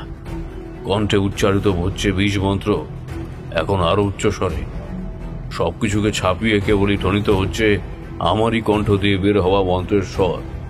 পিছনের জীবন্ত বিভীষিকা আরো খানিকটা এগিয়ে আসলো সামনের দিকে, খুব কাছে, এখনই ধরে ফেলবে, এই বুঝি ধরে ফেললো। ঠিক তখনই দেখলাম গদাই দাসের মাথাটা অস্বাভাবিকভাবে ঘুরে গেল পিছনের দিকে। দপ করে জ্বলে উঠল চোখের মণি। আর কোনো কিছু বুঝে ওঠার আগেই দু চোখের মণি দিয়ে বেরিয়ে আসলো একটা তীব্র জ্যোতির উদ্ভাস। ঘটনাটা যে এমন ঘটতে পারে সেটা বোধহয় পিছনে নিঃশব্দে এসে দাঁড়ানো সেই বিভীষিকা আন্দাজ করতে পারে। ছিটকে গেল পিছনে, আর সেই সাথে একটা গগনভেদী মারণ হুঙ্কার, সাথেই গর্জে উঠল আকাশ বাতাস। চোখের পলকে শান্ত পরিবেশ হয়ে উঠল অশান্ত। মুহুর্মুহ বজ্রপাত, আর সেই সাথে শুরু হলো প্রবল ঝড়। আর এই সব কিছুকে উপেক্ষা করে আমার চোখ গেল আকাশের দিকে। একটা উজ্জ্বল আলো ছুটোছুটি করছে, আর সেই সাথে তীব্র গতিতে চণ্ডীর দিকে ধেয়ে আসছে আগুনের গোলা। গদাই দাস উঠে দাঁড়িয়েছে, শরীরটা এখন আরো বেশি স্বচ্ছ, দেখতে পাচ্ছি এপার ওপার। আর সেই স্বচ্ছ দেহ থেকে ঠিকরে বেরিয়ে আসছে একটা আলোর জ্যোতি। শূন্যে উঠে যাচ্ছে শরীরটা, বাতাসে ভাসছে। একটা সময় দুই হাত প্রসারিত করে দিল গদাই দাস, আর দিতেই অবাক হয়ে দেখলাম ইহজগতের যত আলো, সব আলো যেন হুড়ুমুড় করে ঢুকে পড়ছে গদাই দাসের ওই ছোট্ট শরীরের মধ্যে। দপ করে চোখের সামনে নেমে আসলো অন্ধকার, আর তখনই হাড় হিম করা সেই হুঙ্কার। চমকে উঠলাম, একটা শীতল ভয় নেমে গেল মেরুদণ্ড দিয়ে, কারণ এই হুঙ্কারটা এসেছে ঘরের বাইরে থেকে। ওরা আমাকে হত্যা করতে চায়, কিন্তু আমি জানি যে মন্ত্রবন্ধন বাড়ির চারিপাশে ছড়িয়ে দিয়ে গিয়েছে গদাই দাস, সেই মন্ত্রকে ভেদ করার ক্ষমতা ইহলোক এবং পরলোকের কোনো প্রাণীর নেই। বারবার দরজা থেকে ছিটকে যাচ্ছে সেই দেহগুলো। বেশ কিছুক্ষণ চলল, তারপর ক্রমেই হাল ছেড়ে দিল। কণ্ঠ থেকে বীজ মন্ত্র নামালাম না, আবারও বন্ধ করে নিলাম দুই চোখ। কিন্তু এইবার চোখের সামনে কেবলই অন্ধকার, কিন্তু সেই অন্ধকারের মধ্যে শুনতে পেলাম এক তীব্র অজাগতিক লড়াইয়ের আওয়াজ। তারা যেন বারবার আঘাতের পর আঘাত করছে একে অন্যকে, আর সেই আঘাতেই গর্জে উঠছে এক একটা কণ্ঠ, আর সেই কণ্ঠের মাঝখানে একটি কণ্ঠ কোনো নারী। এই লড়াই আমার এই জীবনের শেষ লড়াই দাজুমা, আর এই লড়াইয়ে আমি জিতব। হ্যাঁ। পরক্ষণে নারী কণ্ঠ দিয়ে বেরিয়ে আসলো একটা আর্তনাদ। তুমি হয়তো ভুলে গেছো চণ্ডী, আমার ইচ্ছের বিরুদ্ধে স্বয়ং গুরুদেবও চুপ করে থাকেন। আমি আমি আমি আমি দাজমা নিশ্চিত পরাজয় জেনেও লড়তে পারি ঈশ্বরের সঙ্গে। আমি সেই দাজমা তোমার মতো একজন উচ্চ মার্গের সাধকের সকল সাধনা, সকল শক্তিকে পায়ের নিচে তুচ্ছ করে দিতে একবারও ভাবি না। আমি আমি আমি সেই দাজমা, সে ভালোবাসার জন্য নিজের আত্মা বলি দিতেও ভাবেনি একবারও। আর তাই এই লড়াই আমারও এই জীবনের শেষ লড়াই। চণ্ডী, এসো এসো এসো। কি সেই হুঙ্কার, কানে যেন তালা লেগে যায়। যে দাজমা যুদ্ধ করতে চায় ঈশ্বরের সাথে, তার মূর্তিটা দেখার খুব ইচ্ছা ছিল, কিন্তু আমি জানি সে দৃশ্য দেখার মতো চোখ আর সাহস কোনোটাই আমার নেই। শুধু আমি কেন, তাকে দেখার অধিকার রাখে না স্বয়ং চণ্ডী নিজেও। আর তাই জগতের সবটুকু আলো শুষে নিয়েছে গদাই দাস। কয়েক মুহূর্তের নীরবতা, কি ঘটলো বুঝতে পারলাম না, কিন্তু হঠাৎই আবারও গর্জে উঠলো আরেকটা প্রস্তুত হও দামোজা, আর পারছি না। কথাটা বলতে বলতেই এতক্ষণ ধরে নিজের শরীরে আটকে রাখা সকল আলোর জ্যোতি ঠিকরে বেরিয়ে আসতে লাগলো বাইরে। আমি জানি গদাই দাস প্রাণপণে চেষ্টা করছে আটকে রাখার, কিন্তু পারছে না। দেখলাম আলোর সেই তীব্র চোখ ধাঁধানো জ্যোতি ছুটে বেরিয়ে আসছে গদাই দাসের শরীর থেকে, আর সেই আলোটুকু তৃষ্ণার্ত পথিকের মতো শুষে নিচ্ছে আরেকটি শরীর। তীব্র যন্ত্রণায় বেঁকে যাচ্ছে সেই শরীর। আর তখনই ঘটল সবচাইতে মর্মান্তিক ঘটনাটা। চণ্ডী প্রস্তুতি ছিল, এইবার সেও ঝাঁপিয়ে পড়ল সেই আলোর জ্যোতির মধ্যে, আর তাতেই 3টি শরীর ছিটকে গেল 3 দিকে। শরীর বললাম যদিও, কিন্তু এখন আমার চোখে কেবল আলোর 3টে বিন্দু ছাড়া আর কিছুই আর ধরা দিচ্ছিল না। তবে আমি জানি এই 3 জনের একটা সময় শরীর ছিল। একজন দাজোবান, বাকি 2 জন চণ্ডী আর গদাই। ছিটকে পড়ল 3টে শরীর, আর সেই সাথে সাথে অনুভব করলাম আমার নিচের মাটিটাও কেঁপে উঠল, আর সেই সাথে ঘরের বাতাস ভরে উঠল একটা তীব্র মাংস পোড়া গন্ধে। নিঃশ্বাস নিতে কষ্ট হচ্ছে, দম বন্ধ হয়ে আসছে, মনে হচ্ছে এই বুঝি হড়হড় করে ভেতরের সবটা বেরিয়ে আসবে। যদিও এখন পেটে খাবারের একটা দানাও অবশিষ্ট আছে বলে মনে হয় না। প্রাণপণে নিঃশ্বাস বন্ধ করে বসে থাকলাম। কণ্ঠে উচ্চারিত হচ্ছে বীজ মন্ত্র, কিন্তু যদি একবারেই তীব্র গন্ধে বমি হয়ে বেরিয়ে আসে সবটা, তাহলে মন্ত্রের ছন্দপতন হবে, আর এর ফল কতটা ভয়ঙ্কর হতে পারে তা আমি কল্পনাও করতে পারি না। ক্রমেই বেড়ে চলেছে গন্ধটা, আর সেই সাথে আবারও বাইরের প্রতিধ্বনিত হচ্ছে মড়মড় খটখট আওয়াজ। সেই সাথে দরজায় ধাক্কা, কারা যেন আছড়ে পড়ছে দরজার উপর, কিন্তু ভেতরে প্রবেশ করতে পারছে না। আর আমি জানি, আমি যতক্ষণ না সেই বাঁধন খুলব ততক্ষণ কারোরই ক্ষমতা নেই এই বাঁধন ছিন্ন করার। আর সেটাই ওরা চায়। ওরা নিজেরা ঘরের ভেতরে আসতে পারবে না, আর তাই আমাকেই বের করতে চায় বাইরে। নাকে গুজে দিলাম কাপড়, পেটের ভেতরটা গুলিয়ে উঠছে। এখনই সবটা বেরিয়ে আসবে এমন সময় অনুভব করলাম ঘরের বাতাসে ধীরে ধীরে ছড়িয়ে পড়ছে একটা মন মাতানো নেশা করা গন্ধ। একটু আগের পচা পোড়া মাংসের গন্ধটা মিলিয়ে গিয়ে সেই স্থান দখল করছে এই অদ্ভুত মিষ্টি গন্ধটা। ভয় তো ছিলই, এবার আমার মনকে চেপে ধরল আতঙ্ক। আমি চণ্ডীর লক্ষ্য নই, সে আমার কোনো ক্ষতি করতে চায় না, কিন্তু এইবার সে বুঝতে পেরেছে জয়ী হতে গেলে সবার আগে আটকাতে হবে আমাকে। কিন্তু সেটা আমি চেতনায় থাকতে তারানাথ থামলেন। 2 চোখ ভিজে উঠেছে। কিছুটা সময় নিল, তারপর নিজেকে খানিক সামলে বলল, পারলাম না। জীবনে অনেক অপ্রাপ্তি আছে, ব্যর্থতাও আছে, কিন্তু এই ঘটনা আমাকে ভেঙে দিয়েছিল, গড়িয়ে দিয়েছিল। নিজের প্রতি নিজের করা আত্মবিশ্বাস একেবারে নষ্ট হয়ে গিয়েছিল। তারপর কি হলো? আর দেখা পেয়েছিলেন গদাই দাসের? আর চণ্ডী দাজমাই বা কোথায় গেল? প্রশ্নগুলো শুনে তারানাথ কিছুক্ষণ থম মেরে বসে থাকল। আমরা অপেক্ষা করতে লাগলাম। বেশ কিছুক্ষণ পরে তারানাথের নীরবতা ভাঙল। তিনি বললেন, পরের দিন যখন ঘুম ভাঙল তখন দুপুর গড়িয়ে গিয়েছে। কোনো মতে বিছানা থেকে উঠে বসলাম, তারপর বিধ্বস্ত শরীরটা টানতে টানতে নিয়ে আসলাম বাইরে। দেখলাম উঠোনে বসে আছে শিবু, তারপর সে বিনোদ। এইবার আমাকে দেখে শিবু এগিয়ে আসলো। আমি কোনো কথা বললাম না। কী বা বলবো, কী বা বলার আছে, চুপ করে দাঁড়িয়ে রইলাম। বাবা তোমাকে এটা দিতে বলেছিল, তুমি কি আজই চলে যাবে? কথাটা শুনে শিবুর মুখের দিকে তাকালাম, কিছুই বললাম না। দেখলাম ওর হাতে একটি ছোট্ট ত্রিশূলের ভাঙা ফলা।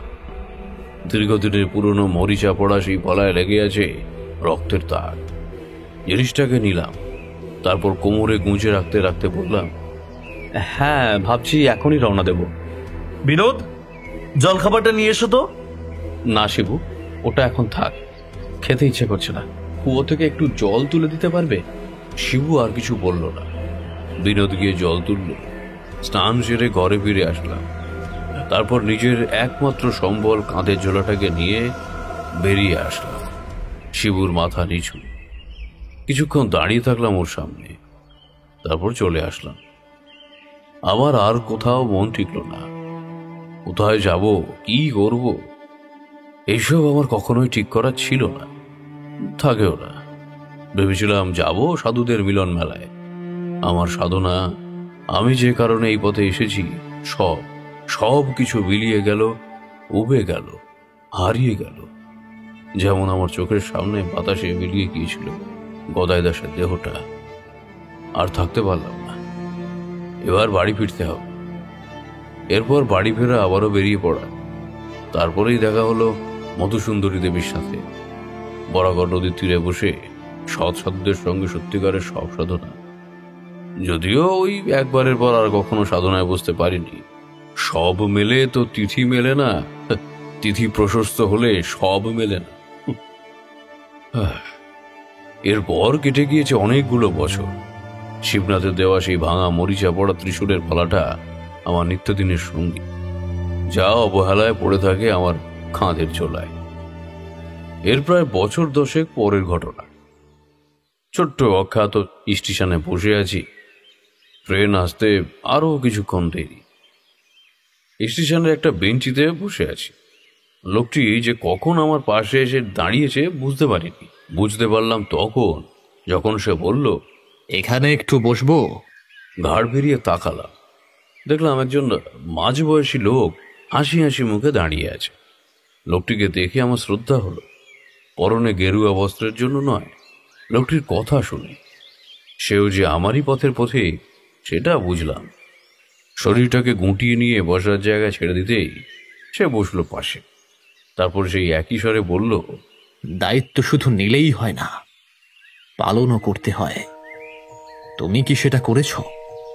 লোকটির এই কথার অর্থ ঠিকঠাক বুঝতে পারলাম না। কোন দায়িত্বের কথা বলছে সে? আর আমাকেই বা চিনল কিভাবে? কই, আমার তো মনে পড়ছে না। আমি খানিকটা অবাক হয়ে বললাম, আপনি আমাকে চেনেন? আর আপনি কোন দায়িত্বের কথা বলছেন ঠিক বুঝতে পারলাম না তো। এখান থেকে 40 মাইল দূরে কালীশ্বরের শ্মশান। সবাই এক নামে চেনে। পথ চিনে যেতে তোমার অসুবিধে হবে না। যদি কখনো সময় পাও তাহলে একবার চেও। আমি আসলাম তোমাকে মনে করিয়ে দিতে। দেরি করো না, ট্রেন আসলেই উঠে পড়বে। লোকটি কে, কোথা থেকে আসলো, আমাকেই বা চেনে কিভাবে? এইসব প্রশ্ন করা হলো না, কারণ এরই মধ্যে সে আবারও উঠে গিয়ে দাঁড়িয়েছে এবং ঠিক যেভাবে এসেছিল নিঃশব্দে সেখানেই চলে গেল। আমি অবাক হয়ে তাকিয়ে থাকলাম লোকটি চলে যাওয়ার পথের দিকে। একবার মনে হলো ছুটে যায়, জিজ্ঞাসা করি, কে আপনি, আর আমাকেই বা চিনলেন কিভাবে? কিসের দায়িত্বের কথা বলছেন? আর কালীশ্বর শ্মশানেই বা যাব কেন? কিন্তু পারলাম না, বসেই থাকলাম। লোকটি একটু পর চোখের আড়ালে চলে গেল, কিন্তু কি এক অমোঘ টানতে লাগলো তা তোমাদের বলে বোঝাতে পারবো না। কেউ যেন বারবার বলছে, আর সময় নষ্ট করো না তারানাথ, বেরিয়ে পড়ো, বেরিয়ে পড়ো, চলে এসো তারানাথ, এসো। এই ডাক উপেক্ষা করার শক্তি আমার নেই। পরের ট্রেনে উঠে বসলাম। তারপর মোহনপুর নামের একটা অখ্যাত স্টেশনে নেমে এ রোড থেকে জিজ্ঞাসা করে নিয়ে হাঁটতে শুরু করলাম কালীশ্বর শ্মশানের খোঁজে। লোকটি ভুল কিছু বলেনি। এই শ্মশান এখানকার সকলের চেনা।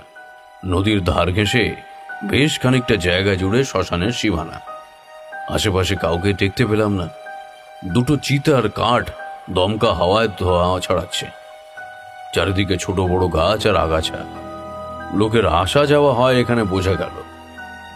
সেরকমই জনসমাগম যুক্ত শ্মশান হলেও কেবল কিছুটা জায়গা পরিষ্কার করে কাজ চলে, বাকিটা পড়ে আছে অবহেলায়। যেদিকটা শ্মশান বন্ধুদের পা পড়ে না সেদিকে বেশ ঘন জঙ্গল।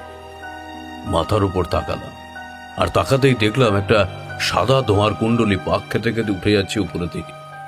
সত্যি বলতে কি ভয় আমার করছিল না, কারণ ততদিনে তো অনেক ঘটনা সাক্ষী হয়েছি, অনেক ভয়ঙ্কর কিছু ঘটতে দেখেছি, সাক্ষী হয়েছি অনেক অলৌকিকতা। ধীর পায়ে এগিয়ে গেলাম সেদিকে। দেখলাম একটা সরু পায়ে হাঁটা পথ ঢুকে গেছে ঘন জঙ্গলের ভেতরে। সেই পথে এগিয়ে গেলাম, এক পা দুই পা করে। খানিকটা এগিয়ে যেতেই দেখলাম একটা ছোট্ট কুঁড়ে ঘর। ধোঁয়ার কুণ্ডলীটা উপরে উঠছে সেই কুঁড়ে ঘরের ভাঙাচোরা ছাউনি ভেদ করে। তার মানে কুড়ে ঘরে এখন কেউ আছে। আমার অনুমানই সত্য হলো। ঘরে একজন বসে আছে, যদিও আমি এখন তার মুখ দেখতে পাচ্ছি না। পরনে গেরুয়া বস্ত্র, গলায় কিসের জন্য একটা মালা। জিনিসটা কি চিনতে পারলাম। পায়ের শব্দেই বোধহয় সাধু এইবার পিছন ফিরে তাকাল, আর তাকাতেই অবাক বিস্ময়ে আমার দুই চোখ বিস্ফারিত হয়ে উঠল।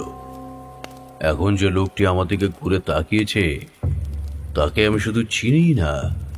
এই সেই সাধু যে আজকে সকালবেলা স্টেশনের বেঞ্চিতে বসে বলেছিল এখানে আসার কথা। তার কথাতেই আমি ছুটে এসেছি এখানে। এতটুকু দেরি করিনি কোথাও। ক্লান্তিতে আমার পুরো শরীর অসাড়। অনেকটা পথ হাঁটতে হয়েছে কিনা, কিন্তু এখন যে লোকটি আমার দিকে ঘুরে তাকিয়ে আছে হাসিমাখা মুখে, তার চেহারায় ক্লান্তির লেশটুকুও নেই। কিন্তু এটা তো অসম্ভব। একই ট্রেনেও যদি আসি, সে যদি পথ চেনার কারণে আমার সোজা পথেও আসে, তবুও এটা প্রায় অসম্ভব। আমি মন্ত্রমুগ্ধের মতো তাকিয়ে আছি। আমি প্রায় টলতে টলতে গিয়ে বসলাম সাধুর সামনে। বললাম, আপনি? এ এক তুচ্ছ ক্ষমতা। সাধনার ফলে এই ক্ষমতাটুকু আমি অর্জন করেছি। এখানে বসো, তোমাকে কিছু দেখানোর জন্যই এখানে আসতে বলেছি। কি? ওটা বের করো। কোনটা? মানে আপনার কথা আমি ঠিক বুঝতে পারলাম না। কিসের দায়িত্ব আমার উপরে? শিবু তোমাকে যেটা দিয়েছে, যা তুমি এত বছর ধরে তোমার সাথে নিয়ে করছো, সেই ত্রিশূলের ভাঙা ফলাটা। আমি অবাক হয়ে তাকালাম সাধুর মুখের দিকে। তারপর কাঁধের ঝোলা থেকে বের করে আনলাম জিনিসটাকে। তারপর এগিয়ে দিলাম সাধুর দিকে। সে জিনিসটাকে নিল। তারপর সামনে এতক্ষণ ধরে জ্বলন্ত ধ্বনিতে ফেলে দিল। তারপর আমার দিকে ফিরে তাকিয়ে বলল, তাকাও আমার দিকে। তাকালাম, আর তাকাতেই লোকটির দুই চোখের দরজা খুলে গেল। কালে সেই গহ্বর ছুটতে লাগলো আমার দৃষ্টিতে। এতটুকু আলোর ছিটে ফোটা অবধি নেই কোথাও। এত কালো অন্ধকারও হয়। আমার দম বন্ধ হয়ে আসতে লাগলো। আমার ইচ্ছা শক্তিরা প্রাণপণে চেষ্টা করতে লাগলো সেই অতল গহ্বর থেকে বেরিয়ে আসার, কিন্তু পারছে না। কি সেই অদম্য টান! এই ছুটে চলা যেন আর কোনো শেষ নেই, চলতেই থাকবে অনন্তকাল অবধি। আমার চেতনা চলে যেতে লাগলো। হয়তো গেল, কারণ এই মুহূর্তে আমি যেখানে দাঁড়িয়ে আছি তার চারপাশে উদ্ভাসিত হচ্ছে আলোর ঝলকানি। এত ভালো আমি এর আগে কখনো দেখিনি। যেদিকেই তাকাই কেবল ধুধু সাদা আলোর পাহাড়। কানে ভেসে আসছে এক অজানা সুর। কোথাও কেউ নেই। এই আলোর জগতে আমি একা। এক পা দুই পা করে এগিয়ে গেলাম সামনের দিকে। কিসের জন্য একটা টান, মোহ, ভালোবাসা, মায়া। আমি মন্ত্রমুগ্ধের মতো এগিয়ে যেতে লাগলাম। আর যেতেই আমার মনের ভেতরে এতক্ষণ ধরে জমা হওয়া সকল ভালো লাগা, প্রশান্তি এক ঝটকায় কেটে গেল। আমার ঠিক সামনে পড়ে আছে তিনটি মানুষের দেহ। এর মধ্যে দুজনকে আমি এর আগেও দেখেছি। আরেকজনকে না দেখলেও আমি নিশ্চিত এই স্ত্রীলোকটি আর কেউ নয়, দাজমা। এর আগে কখনোই আমি দাজমাকে দেখিনি, কিন্তু এইবার দেখে মনে হলো চণ্ডী যদি এই মেয়েকে পাওয়ার জন্য গোটা বিশ্বজগতের সাথে যুদ্ধ ঘোষণা করত, তবুও কম করা হতো। এমনই তার রূপ। তিনটে দেহই নিথর হয়ে পড়ে আছে সাদা ধবধবে জমিনে। আমি এক পা দু পা করে এগিয়ে গেলাম। দাঁড়ালাম গদাই দেশের নিথর দেহের সামনে। গভীর ঘুমে আচ্ছন্ন সেই শরীর। কি মনে হতে ঝুঁকে বসলাম পাশে। তারপর হাত বাড়ালাম গদাই দাসের বুকে। আর দিতেই আমার হাতটা ঢুকে গেল গদাই দাসের দেহের ভিতরে। যেন আমি কোনো মানুষের শরীরে নয়, হাত ঢুকিয়ে দিয়েছি আলোর বলয়ের মধ্যে। মেঘের মতো শুভ্র সেই শরীর। পুরো শরীরটা মুহূর্তের মধ্যে শীতল হয়ে উঠল। আর তখনই অনুভব করলাম একটা তীব্র টান আমাকে পিছনের দিকে টানছে। মুহূর্তের মধ্যে চোখের সামনে থেকে সব আলো নিভে গেল। আবারও সেই অন্ধকার। কিন্তু এই অন্ধকার আমার চেনা। এই অন্ধকারের গভীরতা নেই। যেন চোখ খুললেই দেখতে পাবো চেনা দুনিয়া। আর হলো তাই। চোখ খুলতেই চোখের সামনে ফুটে উঠল আমারই চেনা পৃথিবী। সাধুর কুঁড়ে ঘর, জ্বলতে থাকা ধনির পোড়া কাঠ। দেখতে পেলাম না কেবল আমার সামনে বসে থাকা